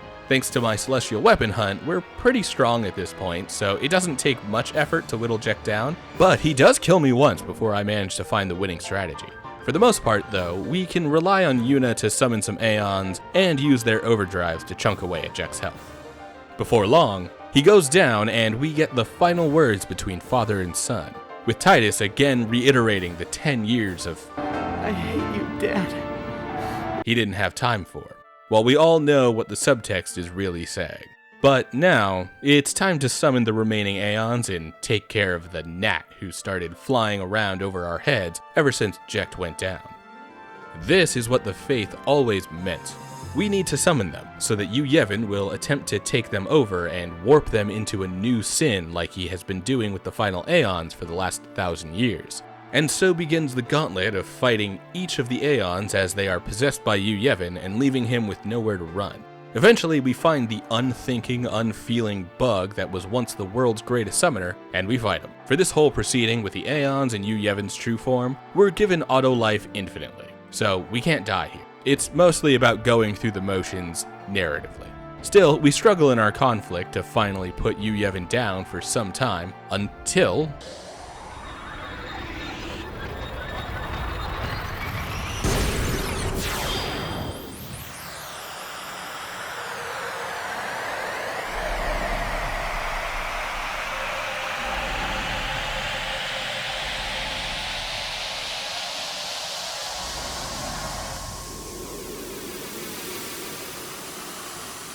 it's finally over, and Yuna has one last sending to perform, starting with one of our own companions. Don't stop. But It's been long enough. This is your world now. And then Yuna must disperse the Aeons who helped us fight along the way, and Sin himself into Fireflies. Then, Titus starts to go, and Yuna stops dancing. Remember when I promised that the spring in Macalania would be the happiest they'd ever be? At this point, if this is your first time experiencing the story of this game in my quick abridged run-through, this might come off as kinda sad, might be a little melodramatic, but let me tell you, as a 10-year-old playing this for the first time in 2001, spending every day after school for months playing this game and watching my brothers play it and playing alongside my friend Lorenzo, and being completely steeped in this love story between Titus and Yuna, only to have to watch this at the very end? This shit was heartbreaking, and one of the best endings to a game I've experienced before or since. If I had to point out the moment that still hits me the hardest, it's the little head shake that Yuna gives right when she realizes what's happening. It's so funny and childish, like a kid who doesn't want to go home at the end of the night at Disneyland. But I mean, she is a kid. I know at 17 we don't want to think of it like that, but yeah, she's still a child and she's shown so much resolve to survive through so much pain, willing to sacrifice her own life for a people, even as the world around her was crumbling. The teachings she'd devoted her whole life to was shown to be a lie. She'd have sacrificed almost anything for this, to see an end to sin. And then, we see, along with her, what she's actually given up. And it's the one thing that separates that almost from anything. Say what you want about your Naughty Dog cinematic masterpieces, about your Gods of War emotional climaxes, about the absolute majesty that is Expedition 33, but me and my rose-tinted glasses will only ever see this as the pinnacle of video game narratives. A truly bittersweet ending, with only a grain of sugar packed into a brick of pure cocoa, that is somehow the most satisfied I've ever been with the visual, auditory, and narrative treat I've been given. And we aren't even done with the video. Yeah, can't forget what the second half of this channel is. Half. As if it's not like 90-10 at this point. I'm a challenge runner, baby, and Final Fantasy X has 2 last challenges waiting for me in the postgame. The Omega Dungeon and the Monster Arena. Technically, if I decided to play the PAL or HD remastered versions, there'd also be the Dark Aeon challenges waiting for me, but I'm not personally a huge fan of how they muck up the endgame. Sometimes locking some of the celestial weapons behind enemies more difficult than the ones we'll find in the original's endgame. It's kind of a mess. It's like the rework of Kingdom Hearts' Ultimate Weapon Hunt in Final Mix, that adds extra layers to the difficulty for like no reason. Like, I like the new super bosses as much as the next guy, and I would love to fight them, but maybe don't shove them everywhere and let them get in the way of the rest of the game in the process. Okay? Square? Please, in the future, put them in a different room. Take the Dark Aeons and push them somewhere else. First of the post-game options, let's do Omega Dungeon. This place is a significantly harder location than Inside Sin and contains 2 bosses that somewhat rival Seymour Inject. Granted, if I had to hand out a title for which boss fight is more interesting, it would have to be Seymour Inject over Ultima and Omega. But before we can even do the dungeon proper, we need to endlessly reload our save until we get lucky enough for the chest puzzle to work out in our favor. Actually, calling it a puzzle is a bit of a misnomer. In reality, there is no puzzle. There are simply 12 chests, and each one has a chance of having either an item or a mimic inside. To be more accurate, each group of chests actually has a chance to have 1 mimic among them, with the odds leveling out to 1 in number of chests plus 1 of a chance. Which is to say that for a group with only 2 chests, it has a 1 in 3 chance to have no mimics, but then a 2 in 3 chance to have 1 mimic, and a 1 in 4 if there are 3 chests, and so on. In total, there are 4 groups of chests numbered 2, 3, 3, 4, which means that the chance for none of the chests to have a mimic is 1 in 3 times 1 in 4 times 1 in 4 times 1 in 5, which equals out to a 1 in 240 chance of not finding a single mimic. Now, the Pokemon shiny hunters out there might laugh at me being so worried about a 1 in 240 chance for an RNG-dependent grind, but considering that each attempted check can take upwards of 5 minutes each time instead of about 30 seconds because of how long it took to do each check, this still took me about 3.5 hours. Granted, considering that shiny hunts can last upwards of months, I guess I don't have that much to complain about when it comes to my favorite game's shitty RNG. Unfortunately, once you start opening the chests, you've locked your world into its total number of items and mimics as well. Fortunately, on the opposite end, if you save in the airship, then drop down into the dungeon, find a mimic, then soft reset the game and reload back at the airship and land down in the dungeon again, you'll reset the spawns of the items and the mimics. So if you have about 3 hours to burn, that's how long it took me, times may vary, again 1 in 240, then you can endlessly reload until you get the final prize, which is 99 warp spheres. One of the best spheres for the sphere grid, as it allows any character to warp to any location. No need for keys to unlock powerful spells, and no need for sphere levels to go grab whatever stats you need. Alright, with that finished though, we fight Ultima, and well, we don't actually fight him, since Riku can actually bribe Ultima with about 1.5 million gil, and he'll give us 99 pendulums in return. These can be used to unlock Master Thief, but that won't really come up much moving forward. I really only did that because, I mean, look at that. It's hilarious.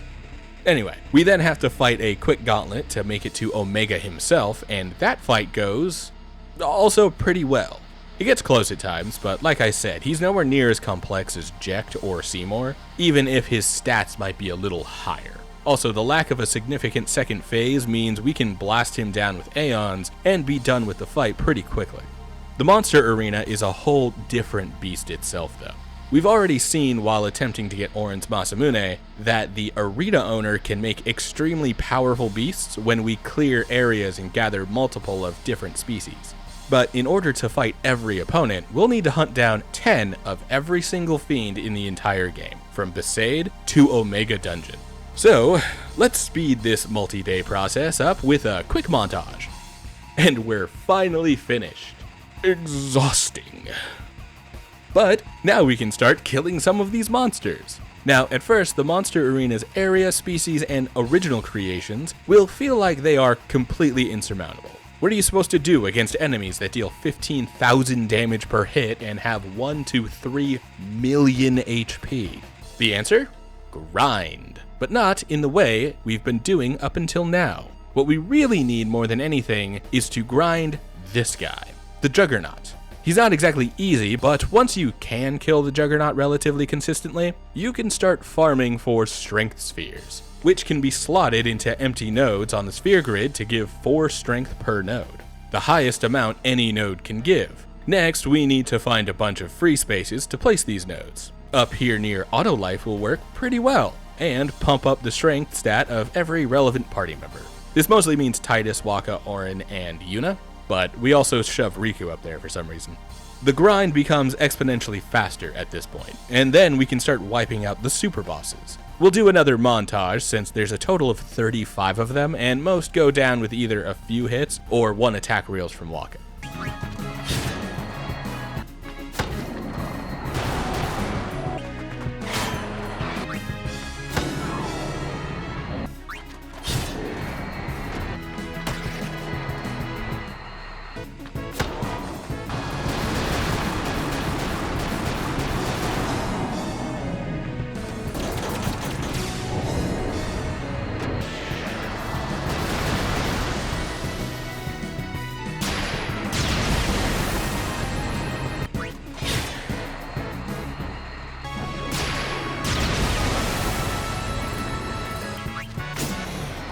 The most notable ones start in the Species Conquest with One Eye, who is one of the easiest but drops weapons with double AP. This isn't good for the AP bonus, but for the fact that these weapons will sell for 50,000 gil or more each.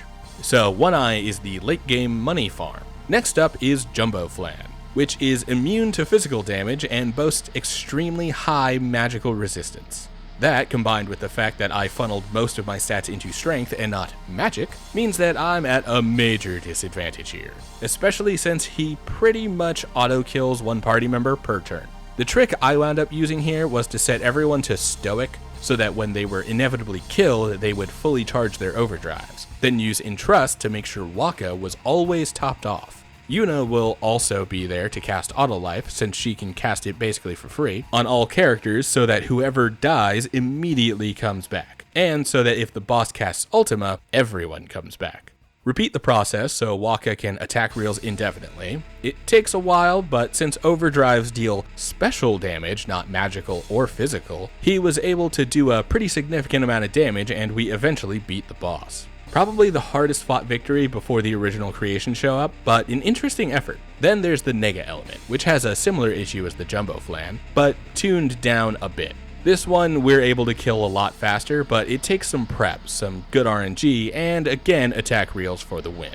Continuing on, we get to the original creations, which are mostly supercharged versions of bosses we've previously fought during the general progression of the game. Once again, we don't really have much to say about these. We've leveled ourselves to insane amounts of strength and agility, so we can knock most of these guys on their asses and attack reels until they die.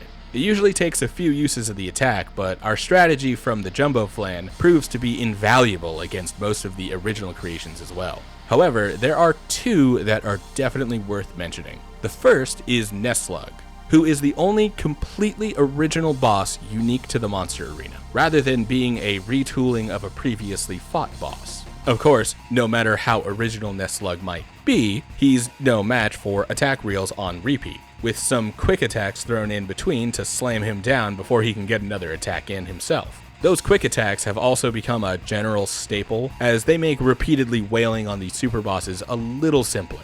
Finally, there is the Uben, the most difficult super boss before the final guy by far. The biggest problem with him is the fact that he counters every single attack with Condemn, a tail swing that hits the entire party, and removes all of their buffs like Protect, Haste, and even Auto Life. So if you have Auto Life active, he'll still kill you and stop the revive. The only thing he can't dispel are the abilities automatically applied thanks to armor. So everyone equips gear with Auto Haste, Auto Protect, and Auto Phoenix. Now, while the Protect does reduce the damage some, it isn't enough to make the hit survivable on its own. For that, I would need my other party members to be guarding when Waka uses attack reels, so they can cleanly survive the counter and Auto Phoenix Waka back. Then the remaining turns are spent getting Waka's overdrive refilled, healing him to full so he can do max damage, a quirk of the celestial weapons, and if need be, having Yuna summon an Aeon to tank a hit and prepare for Waka to attack reels again. With this, I managed to skip another massive grind to get my defenses and health up, and we can move on to the final big bad. So Nemesis has all of his stats maxed out and 10 million HP. Which means that even my strongest attack, Waka's attack reels, could only deal a little over 10% of the boss's total health. Another wrinkle is that any special damage dealt to Nemesis sees him counterattack with another move that auto-kills the entire party and wipes away any buffs like Auto Life. Instead, the trick here is to use quick attacks 101 times in a row.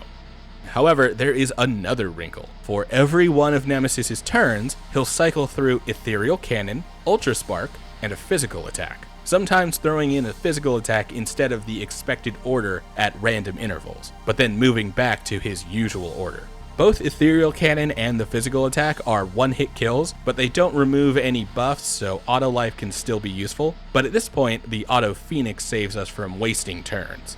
Ultra Spark, however, does remove the Auto Life buff and wipes the whole party. So to stop that, Yuna will need to summon an Aeon in order to once again tank a hit. And then there's another wrinkle. Nemesis has an internal counter that goes up by 2 every time he attacks, and by 3 if he throws out one of those random physical attacks out of order. If this counter reaches 20, then he will use the ability Armageddon, which will, you guessed it, wipe the party with no chance of being resurrected. So, for this entire fight, I'm keeping an internal count in my head of the number of times I've hit him, because I'm hoping to finish the fight early with a Waka attack reels, and counting up his internal counter towards Armageddon. It's a lot to keep up, and to be honest, I lost count around my 50th hit in a row, but I did manage to keep the Armageddon counter going in my head and was able to, say it with me, have Yuna summon an Aeon to tank the hit. Yay! But after all of those wrinkles, losing count and sending the quick hits with no idea on whether or not I would survive, we make it through, and Nemesis finally goes down. And yeah, that's the postgame. Pretty good for its time, with a whole extra dungeon and like 37 extra bosses to fight, but the grind is pretty intense, and the strats on most of the super bosses are hit them really hard a bunch before they can hit you. Still, I'd say I like these super bosses better than the ones in a lot of other Final Fantasies, like 7's weapons or 8's weapons or 9's. Actually, I've never fought Ozma or Hades, so I've got no opinion to share there. Although I think if I had to give an award to best post-game dungeon, it would probably have to go to Final Fantasy 15 with a combination of Piteous Ruins and Castlemark's lower levels, no matter how controversial I'm sure that assertion is these days. But now that you've seen how the original version of the game handled super bosses, you now have homework. Yeah, homework from a YouTube video. Wouldn't you know it?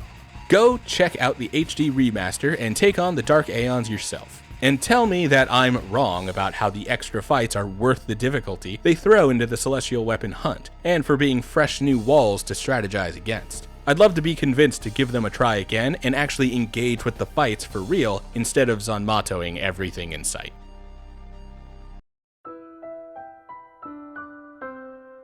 And now we're in final thoughts time. Welcome back, Spoilerverse folks. To be honest, all I can say is that Final Fantasy X is an incredible inflection point for the series. After FF10, Square would start experimenting a lot more with the Final Fantasy series, first with an extremely popular MMO in FF11, a new type of semi-action RPG in FF12 that would crank up the real-time ATB system from older games with a newly created Gambit system, a streamlining of design in Final Fantasy XIII with its much simpler world and emphasis on dynamic, paradigm-shifting combat style. Another MMO that has now become one of the biggest games in the world with Final Fantasy XIV, a fully open-world action RPG title with Final Fantasy XV, and most recently a dip into more modern Souls-adjacent action RPG mechanics with Final Fantasy XVI.